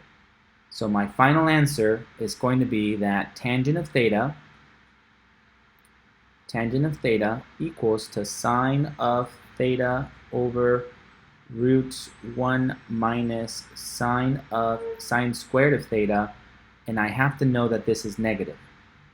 And there's my final answer to this question. Any questions?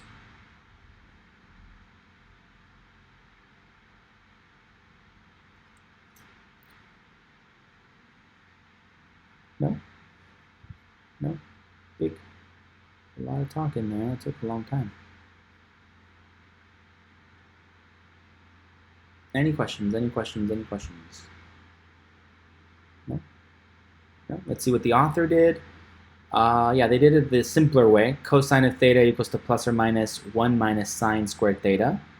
And then they plugged it into the tangent of theta equals to sine over cosine formula.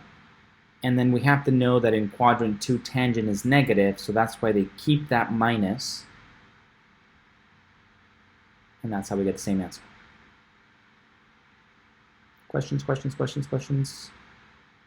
No? Made sense? I know it's tempting to fall back on your calculator and say, well, you know, why bother with any of this when there's a nice easy button on my calculator?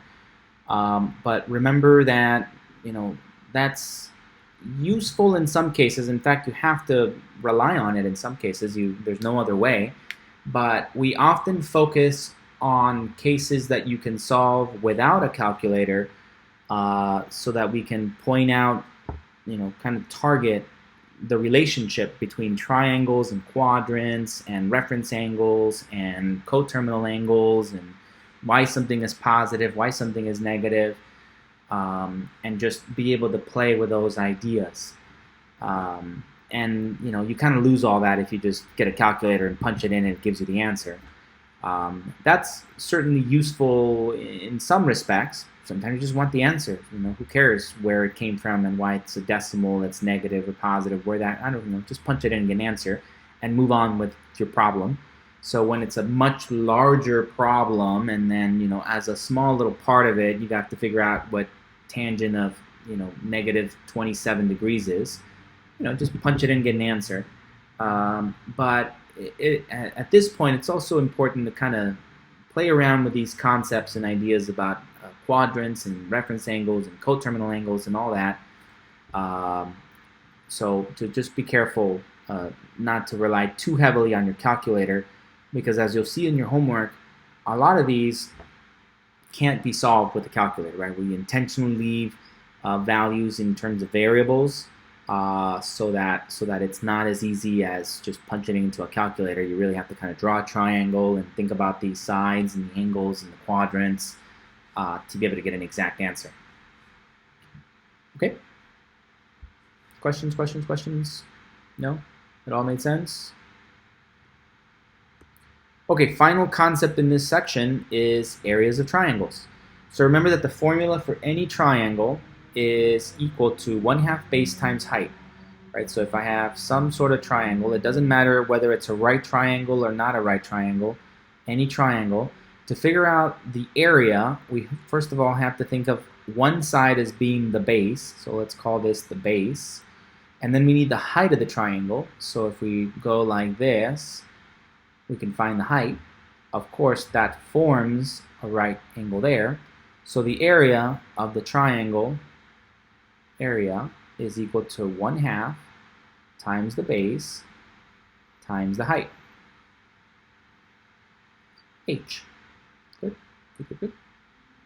Okay, well, if we have a triangle, let's say we have a triangle written out like this. This is the first kind. Yeah, this is the first kind of triangle that's given. Okay, so let's say we have this triangle right here. Well, this is going to form some angle theta here. Good. And then we have some value here. No, we don't know what this is, so this is just going to be some value A. And let's make sure it matches with what they did. A, and let's say this is B. Good, good, good. Okay, so this forms a right triangle, and as we know, that must mean that the trig identities of sine of theta is equal to h over b work. That means that b sine of theta equals to h. Good. Questions, questions, questions, questions, questions. Oops, let me, so to make it match the picture, I don't believe that this is A. I think the whole side was given as the base is A. Yeah, so this guy is, the base is A. This whole side is A, this side is B. The angle trapped between them is angle theta. And then in order to find the height, H, then we end up with this formula. Remember, H is opposite over hypotenuse. So we don't need adjacent, right? Because I don't know what this, from here to here, I don't know what this distance is. A is the whole length of the triangle. Okay, so now we can just plug them into this formula, that the area is equal to 1/2 the base, which is A. The whole thing is A. And the H, which is B sine of theta. So we get that the area is equal to 1/2 A B sine of theta.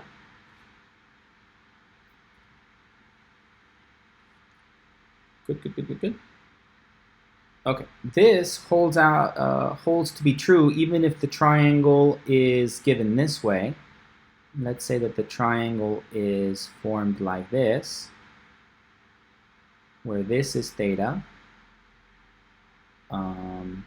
And then this is side A, this is side B, like this. In a triangle like this, right, this is the area of the triangle right in here, then the height of this triangle will be this out here. So the height is on the outside of the triangle, which is out there. Right, so we want the area of this, let's make it green. We want the area of this green triangle. Right, like up here we found the area of the entire triangle.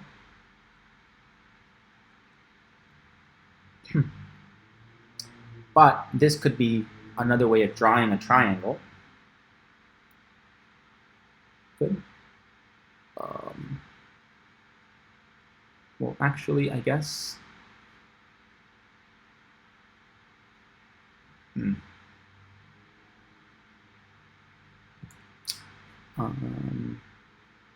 Where do they define their theta?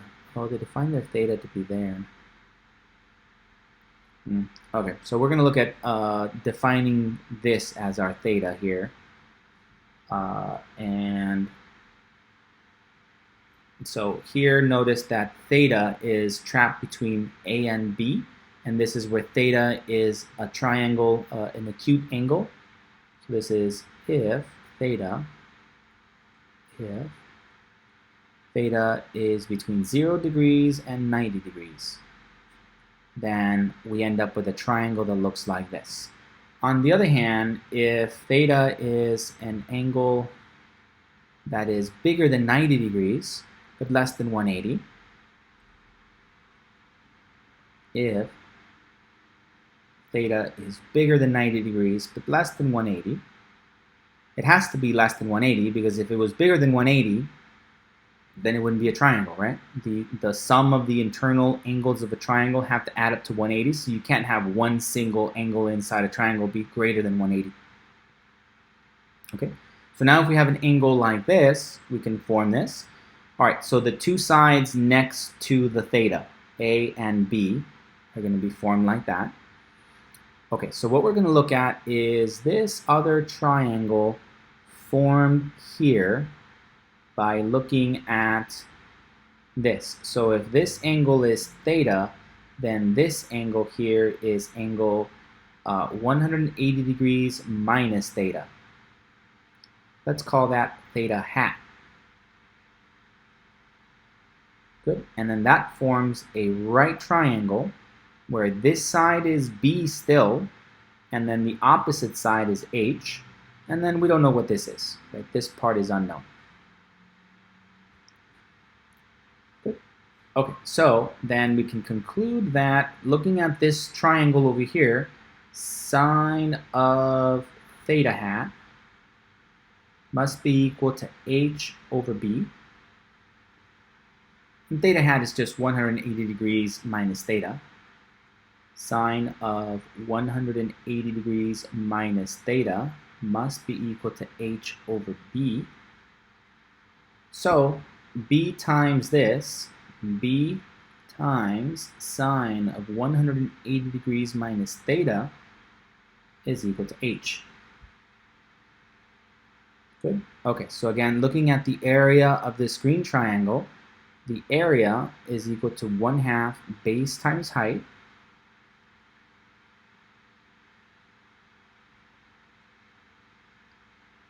And so we end up with the exact same formula. 1/2 times the base was A, the height is B sine, B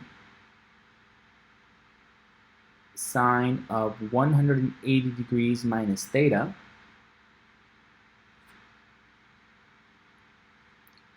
And sine of 180 degrees minus theta is equal to sine of theta. Now we haven't shown why that is yet, but we will. And I know that that's frustrating, but this is just true. I'll prove it graphically in a second, but then we'd have to go into the graph of sine, and we haven't done that yet either. So we're kind of stuck, you know, to be continued. But this is true. Sine of 180 degrees minus theta is equivalent to sine of theta, and we will prove that shortly. AB sine of theta. So we end up either way with the exact same formula. Right, so we might have gotten lost in what I did. If we're trying to find the area of any triangle at all, not just a right triangle, but any triangle falls into two categories. Either this angle is between 0 or 90 degrees, it forms an acute angle like this, or maybe the angle is between 90 and 180, so therefore it forms a big triangle like this. Good. So that's all triangles will fall into one of those two categories. Now you label the two sides of your angle as A and B. Good. And then in a case like this, here is A, here is B, the height falls inside the triangle, which means that we get to use this little property, sine theta equals to H over B. And then we can plug it in and we get our formula for the area. So here's the formula of the area of this green triangle. Right? Blue. Here is the formula for the area of this green triangle. And now on the other hand, if theta was bigger than 90 degrees but less than 180, it would form this green triangle. And then if we do the same sort of logic to it, we apply the same property, we end up with the same formula. The area equals that. So that's the formula we get to use. For any triangle, as long as you know one angle and the length of the two sides next to that angle, then you can use this formula, that it equals to 1/2 the multiplication of the two sides times sine of theta. Good. And that's what this formula for the area of a triangle. The area, capital A, of a triangle with sides of lengths A and B with the included angle in between the two sides is equal to 1/2 AB sine of theta. Any questions? So just a straightforward application here. Now we have this triangle, we know this angle, we know the two sides of the triangle with the angle in between them. And so now we can just apply our formula straightforward. The area is equal to 1/2 AB sine of theta. So the area is going to be equal to 1/2 times 10 times 3 times 10 times 3 times sine of 120 degrees. 120 degrees, okay, so now we got to go and do a little bit of work with that. We know that that's going to get us over into quadrant 2, 120 degrees, which means our reference angle is 60 degrees. Good. Which means that when we go over to our standard triangle with 60 degrees here, this is root 3, 1, 2. Sine of 60 degrees is opposite over hypotenuse, so this is going to be root 3 over 2. Right, so this is 1/2 times 10 times 3 times sine of 60 degrees. And I know that sine is positive in quadrant 2, so I don't have to throw in an extra negative or anything like that, which is good because I know that the area should be positive, so that would be a bad indication if I'm getting a negative. And so this is going to be 1/2 times 10 times 3 times root 3 over 2. Good. So now I can simplify this a little bit. 2 goes into 10 5 times, and no other reduction. So that should be 15 root 3 over 2. And so the area should be equal to 15 root 3 over 2. Any questions? No. And then we can just punch in to our calculator if we want a precise answer. So it looks like it's pretty close to 13. 15 root 3 over 2, which reduces down to 13 cubic centimeters approximately. Questions? So be careful that you can do this kind of reasoning through it though, so that you can get the exact answer of 15 root 3 over 2. Good, because if you rely too much on your calculator, you'll just get the decimal approximation and not the exact answer. Also, what if we threw a curveball and said, well, this is length 10, but this is length q. So find my answer in terms of a q in there. So then we'd have to put a q there, a q there, a q there. So my final answer would be 5 times q root 3 over 2.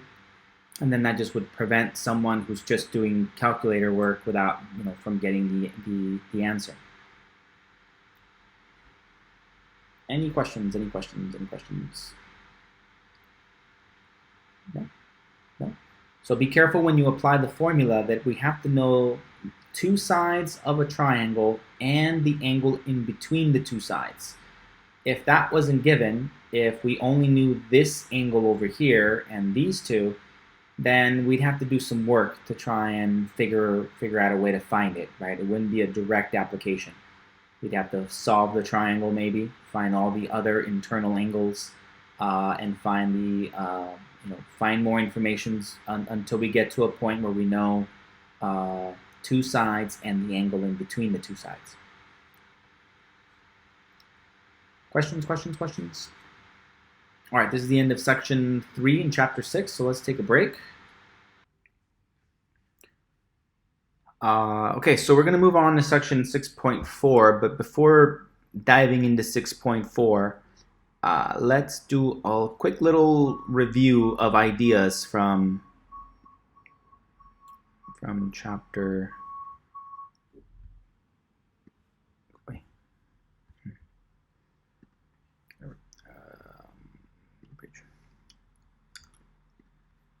Let's do a quick little review of what inverse functions are and properties about their graphs, and then that will help us with this new section. So recall that inverse functions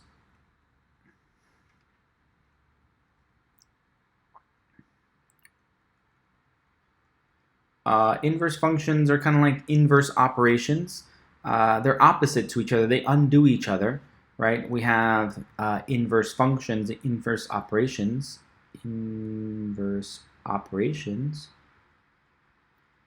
So we have addition, add things, and then its inverse operation is to subtract things, right? You add a bunch of stuff, you subtract a couple things, they undo, these two operations undo each other, right? Just like multiplication and division undo each other, right? Multiplying by 3, dividing by 3, those operations undo each other, right? To undo a multiplication, you divide it. You can also square something, square a value, take a number and square it, and then the square root will undo that process, right? Square root. Okay, so these are operational properties, whereas over here we want to, well, this last one isn't an operational property, is it? But okay, addition, subtraction, division. Where's my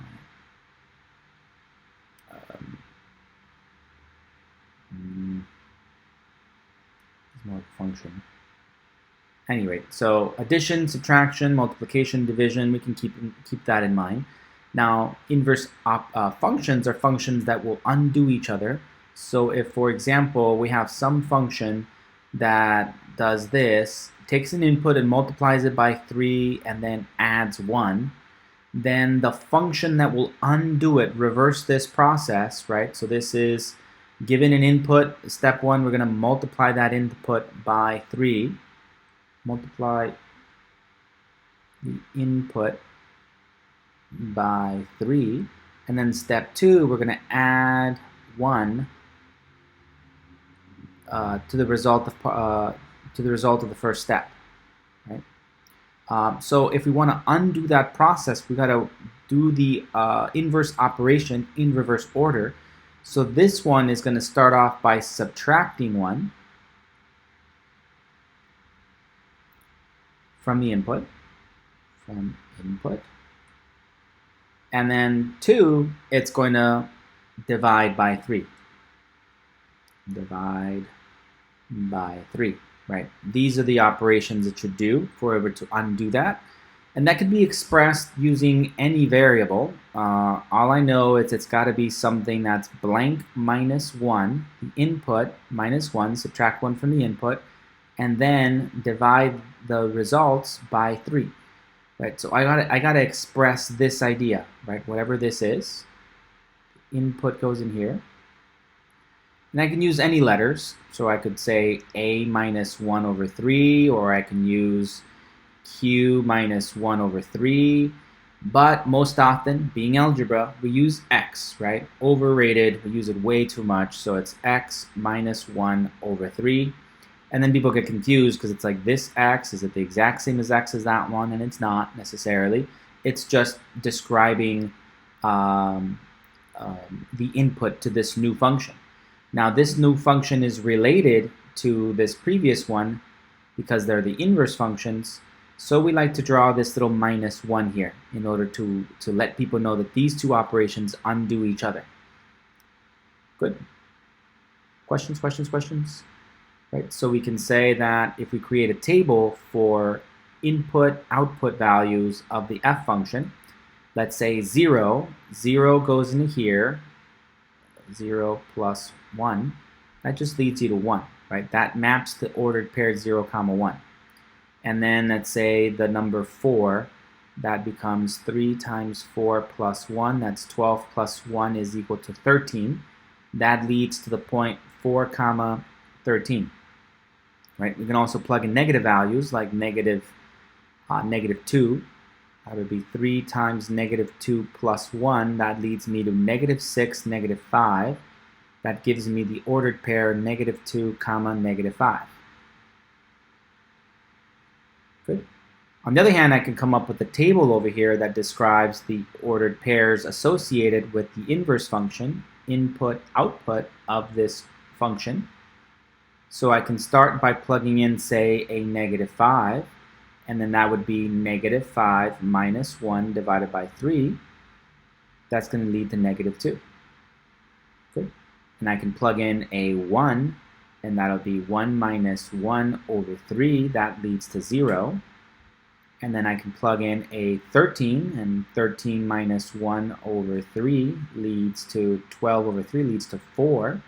So the ordered pairs associated with this one lead to negative 5 comma negative 2. This one leads to 1 comma 0. And this one leads to 13 comma 4. Right? And so we've established that they undo each other. Here in this original function, we start off with this input, for example. We start off with this input, which led me to this output. And now if I take that number and I plug it into its inverse function, negative 5, it brings me right back to where I started, negative 2. Good. And same thing with this number. I start off with 0, plug it into the f function, leads me to 1. And then if I plug in 1 into the inverse function, it brings me right back to 0, right? These two functions undo each other. So whatever input you start off in 1, you plug it in 1, you'll get an output. That output, whoa. Man, there's a bunch of hummingbirds just hanging out around my window.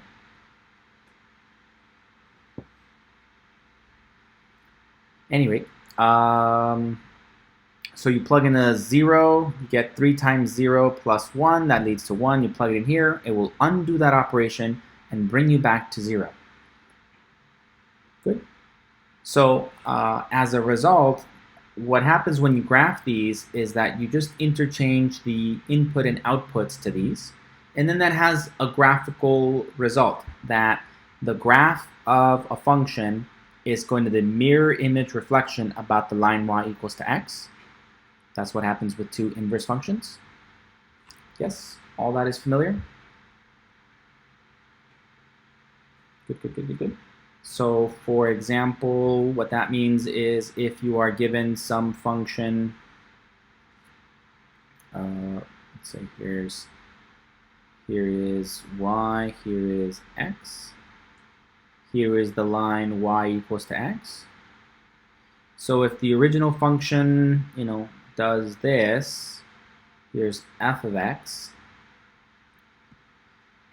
then the inverse function is going to be this mirror image that goes like this, something like that, f inverse of x.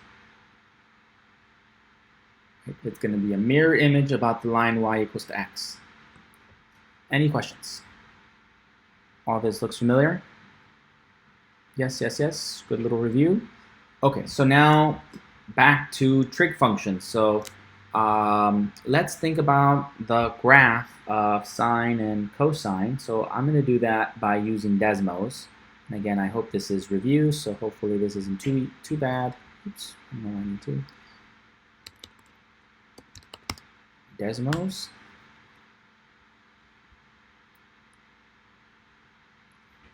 And let's see if I can put this into degrees, which means I want my x-axis to go from, I don't know, negative 100. No, let's make it negative 400 to positive 400.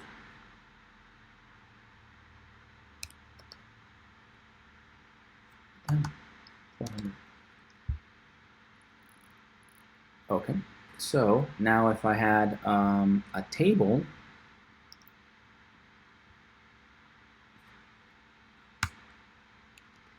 x, and here this is sine x.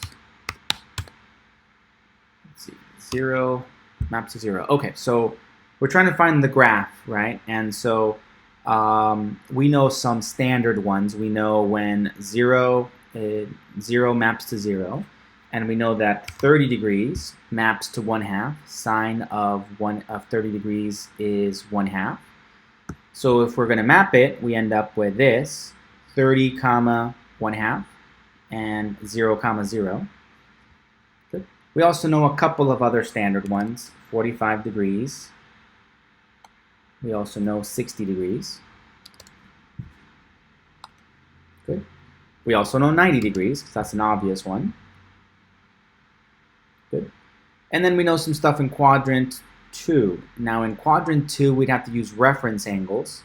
So we know what happens when we use 150, 130, 120. Oops. 120 is going to have a reference angle of 60. So we can figure out what that answer is. And we know 150 is going to have a reference angle of 30, so we can figure out that one.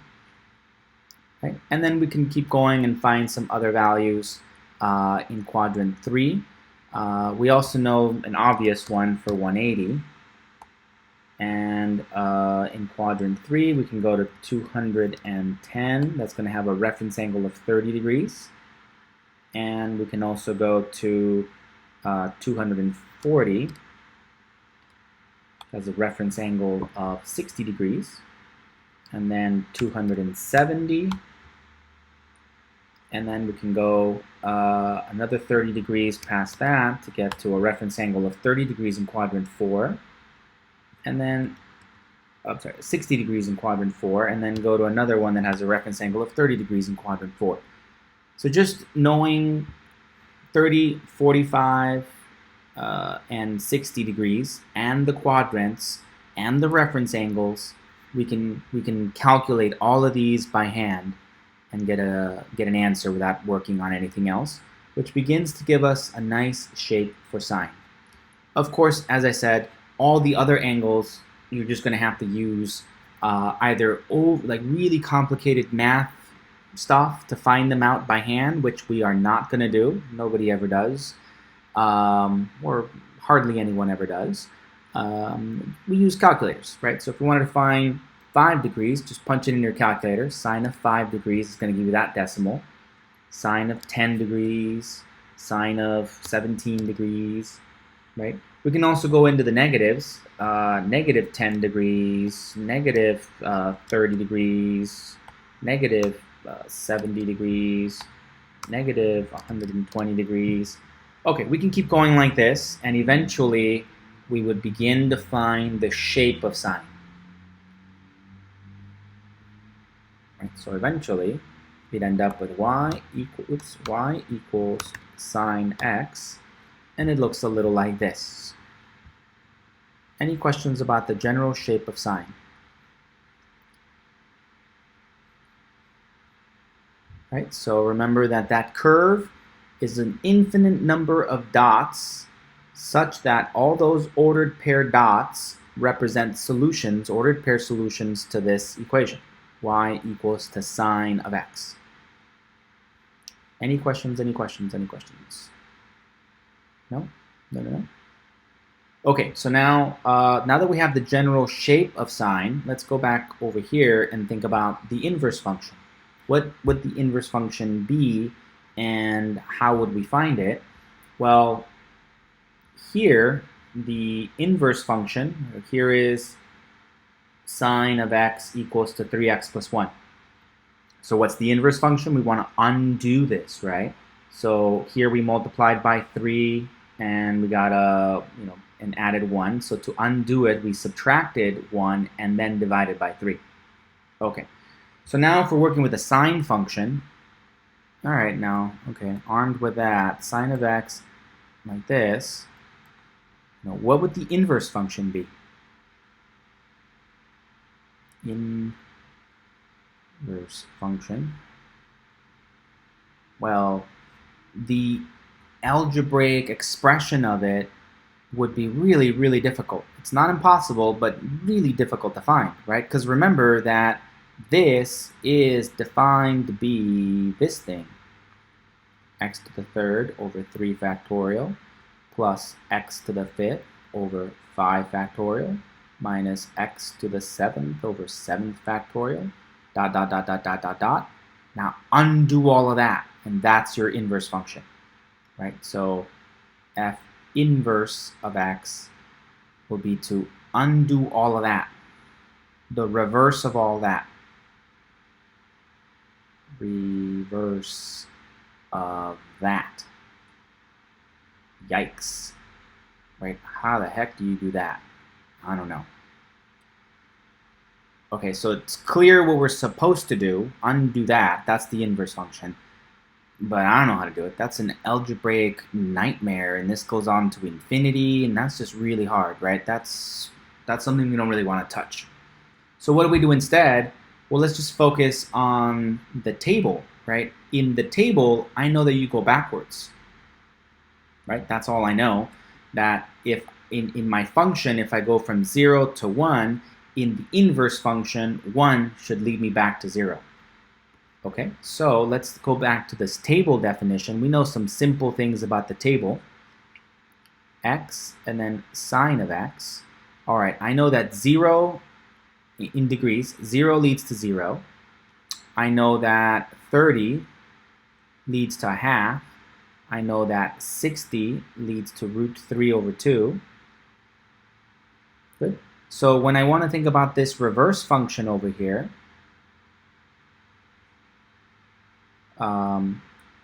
we use this notation, sine inverse of x. Well, it doesn't matter. It's just the input. Okay, so here we want to go backwards. So when I plug in a 0, well, 0 leads to 0. But now when I plug in a half, it should lead me back to 30 degrees. And when I plug in root 3 over 2, it should lead me back to 60 degrees. Good? Questions, questions, questions, questions? So sine takes a degree and gives me to a number. And remember, the outputs of a sine function are always trapped between -1 and 1. Whereas now, in the inverse function, I'm going to plug in a decimal number between -1 and 1, and the output should be some sort of a degree value, right? Good? Questions, questions, questions, questions, questions? No? No? No? Okay, well then we run into a problem though, because as we see in the graph, here is the general outline of the graph of the sine function. It goes up and down, up and down, up and down, right? Up and down, up and down, up and down like this. Okay, so here is 30 degrees. Let's say that that's 30 degrees leads to a half. Let's say that let's pretend that's accurate. So 30 degrees leads to, this is sine of x. And this is the x-axis in degrees. In degrees. And here's the y-axis. Right? But the problem is, okay, if we start off with sine of 30 degrees and we plug it in, we get a half. And then when we want to go in reverse, then 30 degrees should lead you back to 30. And 1/2 should lead you back to 30 degrees, right, when we go in reverse. However, when we go in reverse, there's actually lots of different potential angles. There's an angle over there, right? That's going to be something in quadrant 2 that also has a reference angle of 30 degrees, so that should be 150 degrees. Sine of 150 and sine of 30 both give you a half. So which one is it? Also, if we go over here and we find that thing over there, there's another value that's going to give you a half. That's going to be if you do one complete lap and then you have another little coterminal angle that gives you a reference angle of 30, this is going to be 390 degrees. Good. So 30 degrees, 150 degrees, 390 degrees, they all give you a reference angle of 30 degrees such that sine of all of these things gives you 1/2. So sine of 30 degrees is equivalent to sine of 150 degrees, which is equivalent to sine of 390 degrees. And they all give you 1/2. So on this table, if I want to use this table and kind of extend it, all those values would be on there. 150 would lead to 1/2, and 390 would also lead to 1/2, and more. There's an infinite number of values such they all lead to 1/2. So what happens is we have to restrict our domain in order to define the sine inverse function. Oops, there's a little -1. In order to define the sine inverse function. Okay, so if we look at the graph of the sine function, it goes like this and comes back down this way and comes back up that way and goes back that way. What we've done in math is we've decided to only focus on this little segment of the sine function, the one that looks like this. This little piece right there. In that little segment, from there to there, so that should be positive 90 degrees, and this should be negative 90 degrees. Between negative 90 degrees and positive 90 degrees, the output to sine experiences every single value between 1 and, I know this is not to scale, between 1 and -1 exactly 1 time, right? So in this little red part, this segment of the sine function is 1 to 1. Every degree leads to 1 decimal number between -1 and 1, and every value between -1 and 1 is the result of a unique value, a unique angle between -90 and positive 90 degrees. Any questions about that?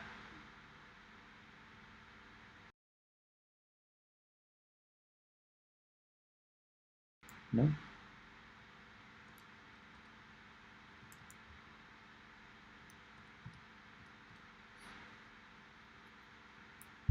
No questions, no questions, no questions? Okay, so that's what we do with the sine inverse function. We restrict the domain to be a value of between -90 and positive 90 degrees on the sine function, and then the inverse function will be valid in that section. So then we get to the following. Let's begin chapter 4 then. Armed with all that information, section 6.4 will cover the inverse sine, inverse cosine, and inverse tangent functions. We're going to be solving angles in right triangles and then evaluating expressions involving inverse trigonometric functions. Okay, so in the sine function, we want to restrict our domain to be between negative pi over 2 to positive pi over 2. Remember, that's the same as -90 and positive 90 degrees. And then in the cosine function, we're going to restrict it to be between 0 and pi. So let's draw those functions again over here. So let's say this is the sine function, goes up, comes back down, goes back this way. Goes back down, goes back up, and goes back that way. We'll spend more time with these functions in chapter 5 when we go back. But then from here, the peak down here, this is -1. The peak up here, this is +1. This is experienced at pi over 2. And then over here, this is experienced at -pi over 2. So in order for the inverse function to exist, we need to restrict our domain to this little thing here. So just this little red one is going to have a domain of -pi over 2 to +pi over 2. And a range, just this little red part, is going to have a range of -1 to +1. Good. Therefore, when we think about the reverse function, the inverse function, how to go backwards, right here in the sine function, sine of x, the input is an angle, right? We input an angle, and the output is a decimal value between -1 and 1.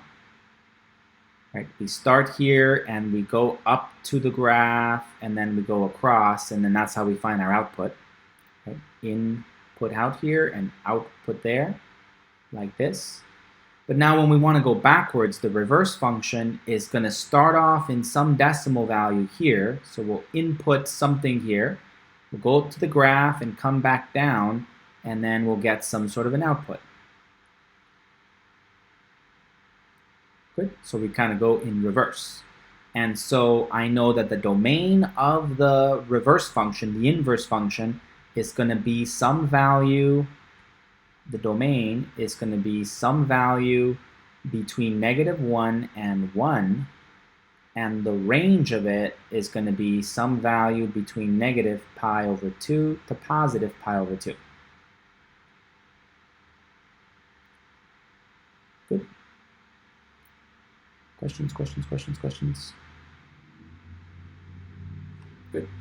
So we'd say that if we have a function y equals to sine of x, then this is if and only if sine inverse of y. Oh, they did it backwards. That's ugly. All right, let's match up what the author did there. And again, this is just this love affair with using x and y, where x is usually the input and y is usually the output, though there's no earthly reason why it has to be that way, but we're just used to seeing it this way. Okay, so here's a new function, the inverse function, where we input this thing, input, and remember that the input to a sine inverse function is not an angle, it's a decimal. We input a decimal between -1 and 1, and the output is going to be some angle that's between -π/2 and π/2.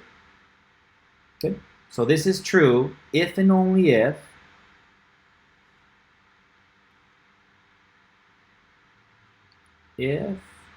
and only if it's also true that sine of y equals to x. Good, because they undo each other.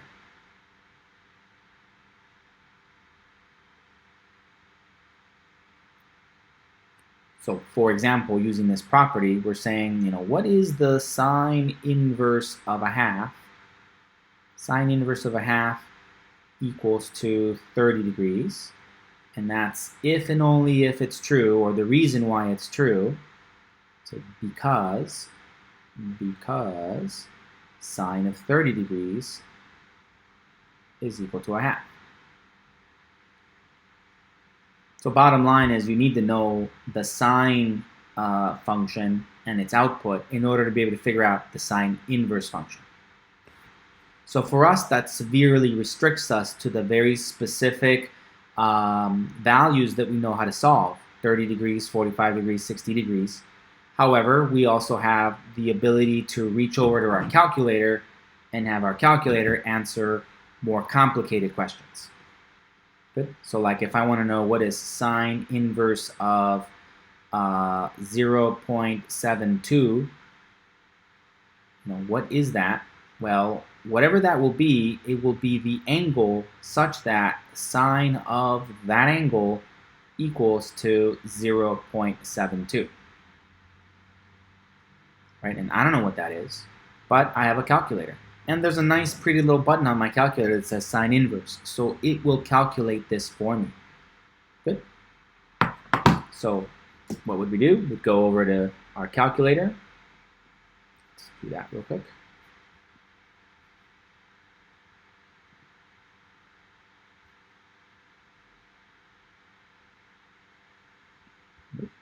Next.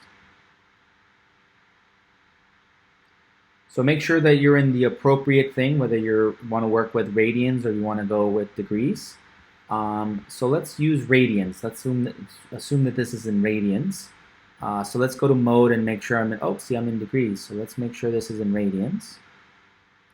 Well, no, okay, that's fine. Let's work with degrees. We like degrees. Put here. Okay, so I'm in degrees.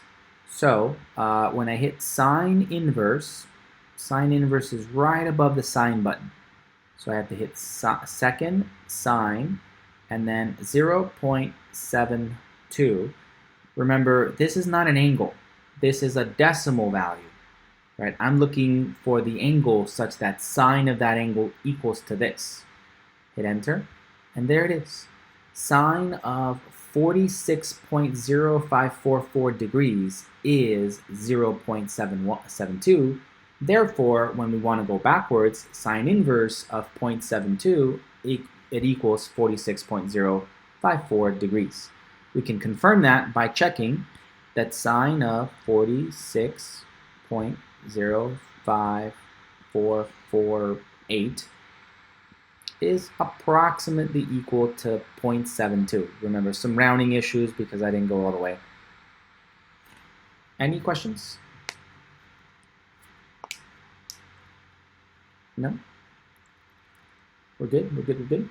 So you just got to keep in mind that whenever we use this cute little button here, sine inverse, we're asking the calculator to figure this out. Go backwards and find the angle such that sine of that angle equals to the value you're typing in. And the value you're typing in has to be a number that's trapped between 0 and 1. Otherwise, you'll get an error. So if I try and find the sine inverse of 1.7, it gives me an error. Good?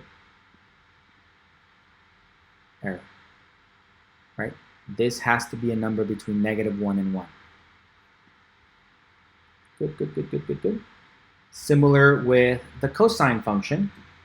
If we graph the cosine function starts here, goes up, comes back down, comes back up this way. Oops, sorry, that's the sine function. What am I talking about?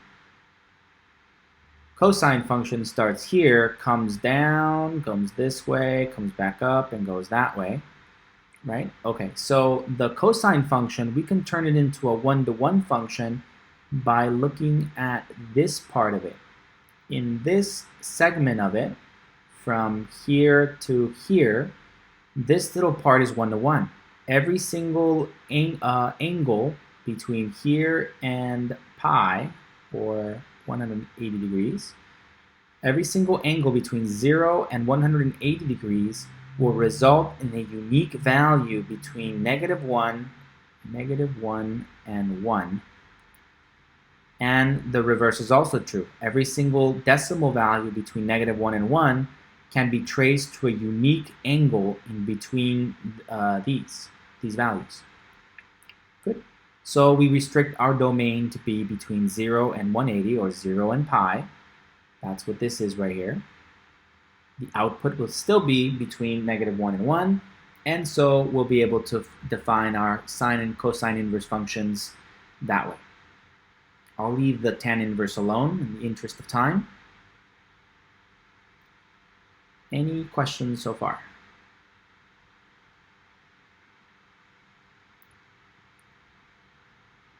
Good, good, good, good.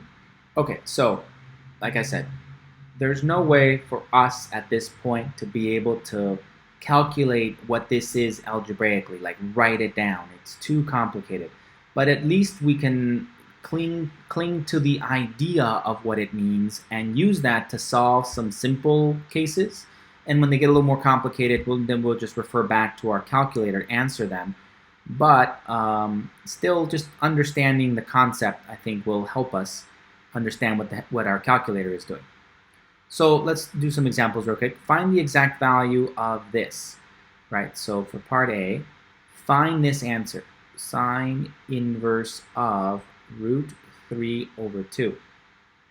Okay, so this answer is going to be equal to some angle theta, right? The answer is theta, right? Such that such that sine of theta equals to root 3 over 2. Right? By definition, this will undo it. So it must be true that sine of theta must be equal to this value in here. And luckily, this is one of our standard triangles. Right? Here is 60 degrees. Here is 30 degrees. This is 1, root 3, and a 2. So sine of 60 degrees is root 3 over 2. So theta equals to 60 degrees. Any questions?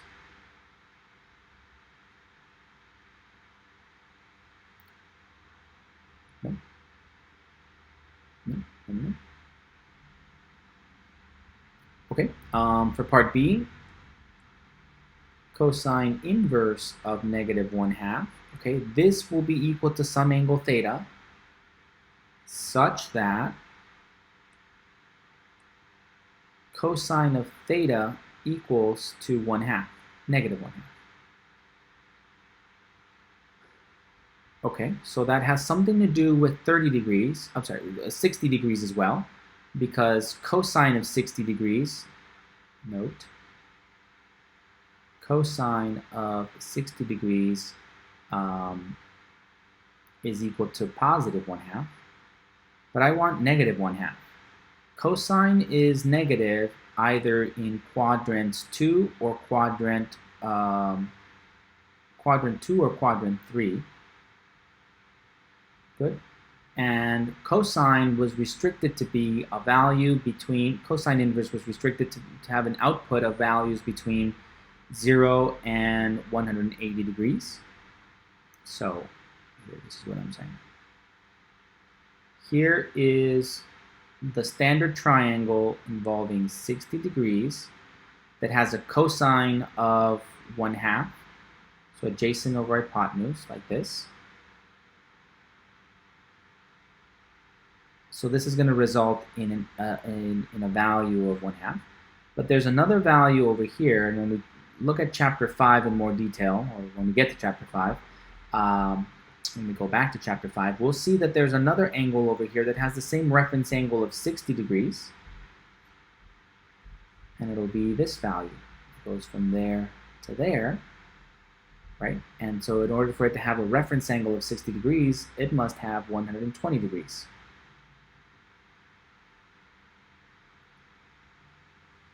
Good. Questions, questions, questions, questions? So theta must be equal to 120 degrees. Any questions? So we can confirm our work with our calculator. So sine inverse of, okay, so let's, what do I want to do? Okay. Sine inverse of, and then we had root 3 divided by 2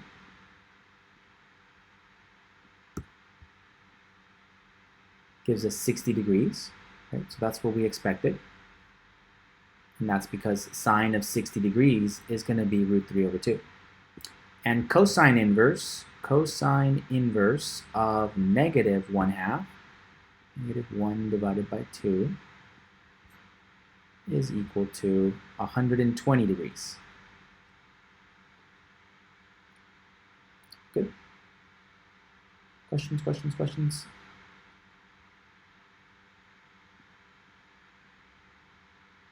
No? And tan inverse of 1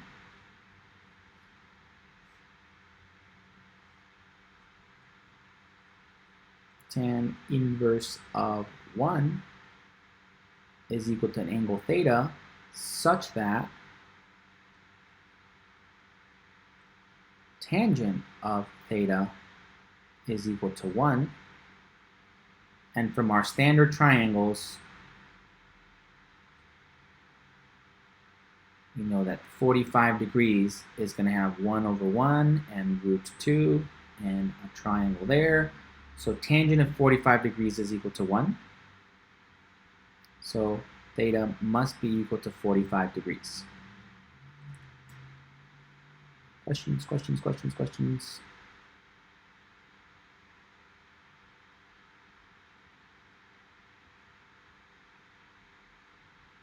Good? No? Maybe? And then if they don't want them in degrees and they want them in radians, then you're just going to have to convert them to radians, right? So for part A, we got an answer of 60 degrees. So we can say, or theta is equal to 60 degrees times pi over 180 equals to pi over 3. And then for this one, we could say, or theta is equal to 120 degrees times pi over 180, which is going to be equal to 2/3 pi, 2 pi over 3.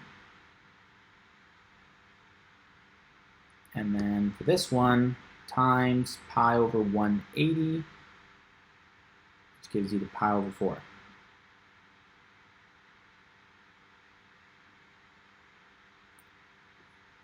And that's how we get these ones. 2 pi over 3, pi over 3, and pi over 4. Good. Questions, questions, questions, questions? Let's answer this one real quick. Very easy. Solve angle theta in this triangle, right? Solve for angle theta. It's begging you to use opposite over hypotenuse, right? So this should be a straightforward application. This is sine of theta. It must be true that it's equal to 10 over 50. So therefore, sine of theta must be equal to 1/5. 1/5. And in order to solve that, I can use that theta. Okay, we can apply the sine inverse function to both sides. Sine inverse of the left-hand side must be equal to sine inverse of the right-hand side. We can maintain the equality by applying the same function to both sides of the equal sign. Here, these two undo each other. They're inverse operations of each other. So this just becomes theta. Theta is equal to this, sine inverse of 1/5, right? Well, I mean, from here, you could really just kind of get it without doing all that algebra. That's the very definition of a sine inverse function. Sine inverse of 1/5 must lead you back to theta. Sine inverse of 1/5 must be equal to that. And that is just a cute little button on my calculator. So I don't really have to worry about that. Sine inverse of 1/5 is something I can just type in my calculator and hit sine inverse of 1 divided by 5. Gets me to about 11.54, depending on how you want to round. Approximately 11.54 units. Questions, questions, questions, questions? No? Easy? Easy, kind of, maybe? One last one. Okay, so cosine of sine inverse of 5/3. Remember that with a sine function, we input an angle, and the output is some decimal between -1 and 1, right? With the sine inverse function, we input the decimal between -1 and 1, and the output is going to be an angle. An angle that's trapped between -pi/2 and +pi/2. Good, so we have to keep that in mind. So this here, the output, sine inverse of this, of this thing, this is some decimal, a decimal,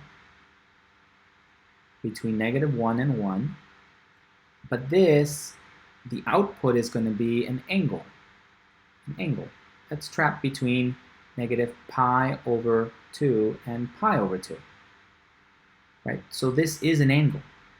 So sine inverse 3/5 equals some angle theta. Right? That's what it is.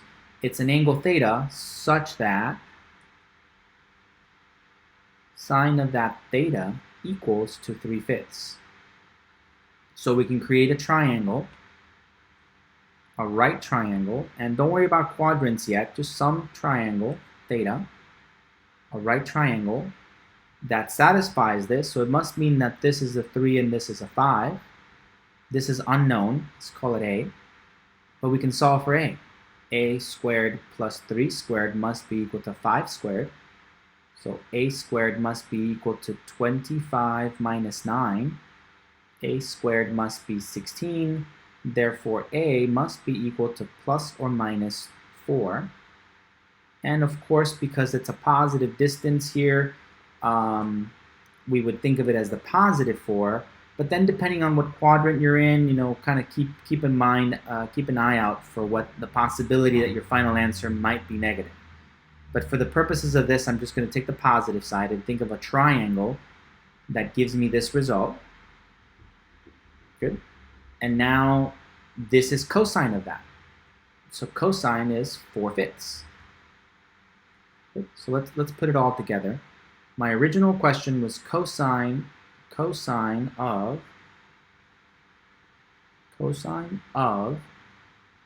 sine inverse of 3/5. Okay. And then cosine inverse of 3/5. This in here is the angle theta. So really we're asking me to get cosine of theta. And cosine of theta is 4/5. Good. Questions? No?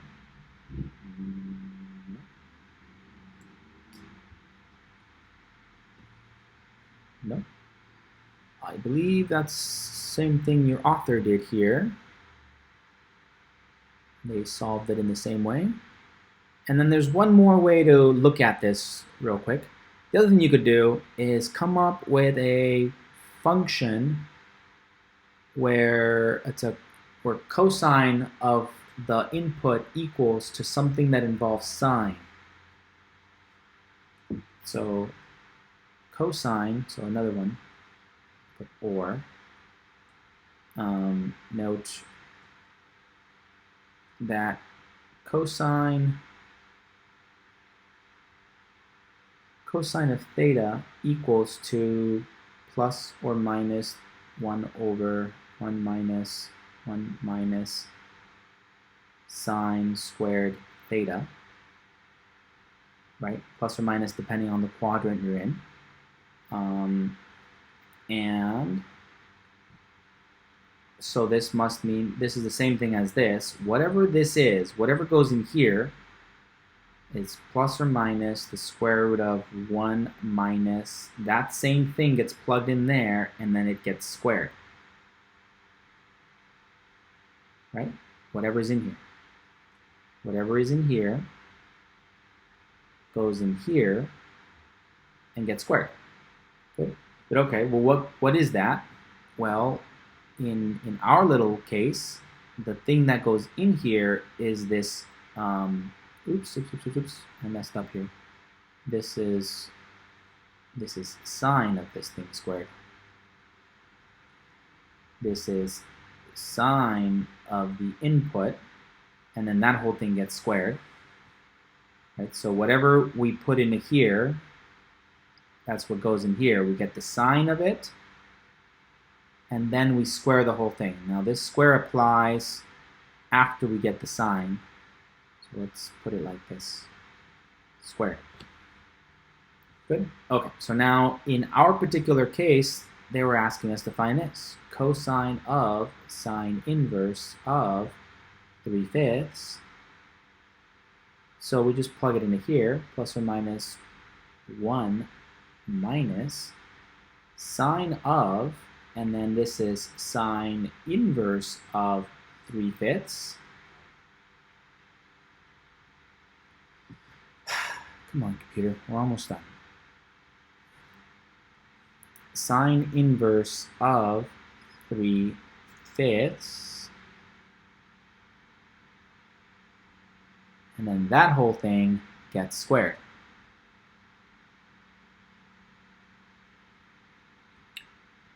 Good. So sine of sine inverse undo each other, and we get plus or minus the square root of 1 minus 3/5 squared, which gets us to plus or minus the square root of 1 minus 9 over 25, which gets us to plus or minus the square root of 25 minus 9 over 25, which gets us to plus or minus 16 over 25 square root of the whole thing, which gets us to 4 plus or minus 4/5. And again, you have to think about what quadrant you're in and the value that you're working with. So this is going to be positive 4/5 for the results that we're working with. Good. Questions? It's clear why it's positive 4/5?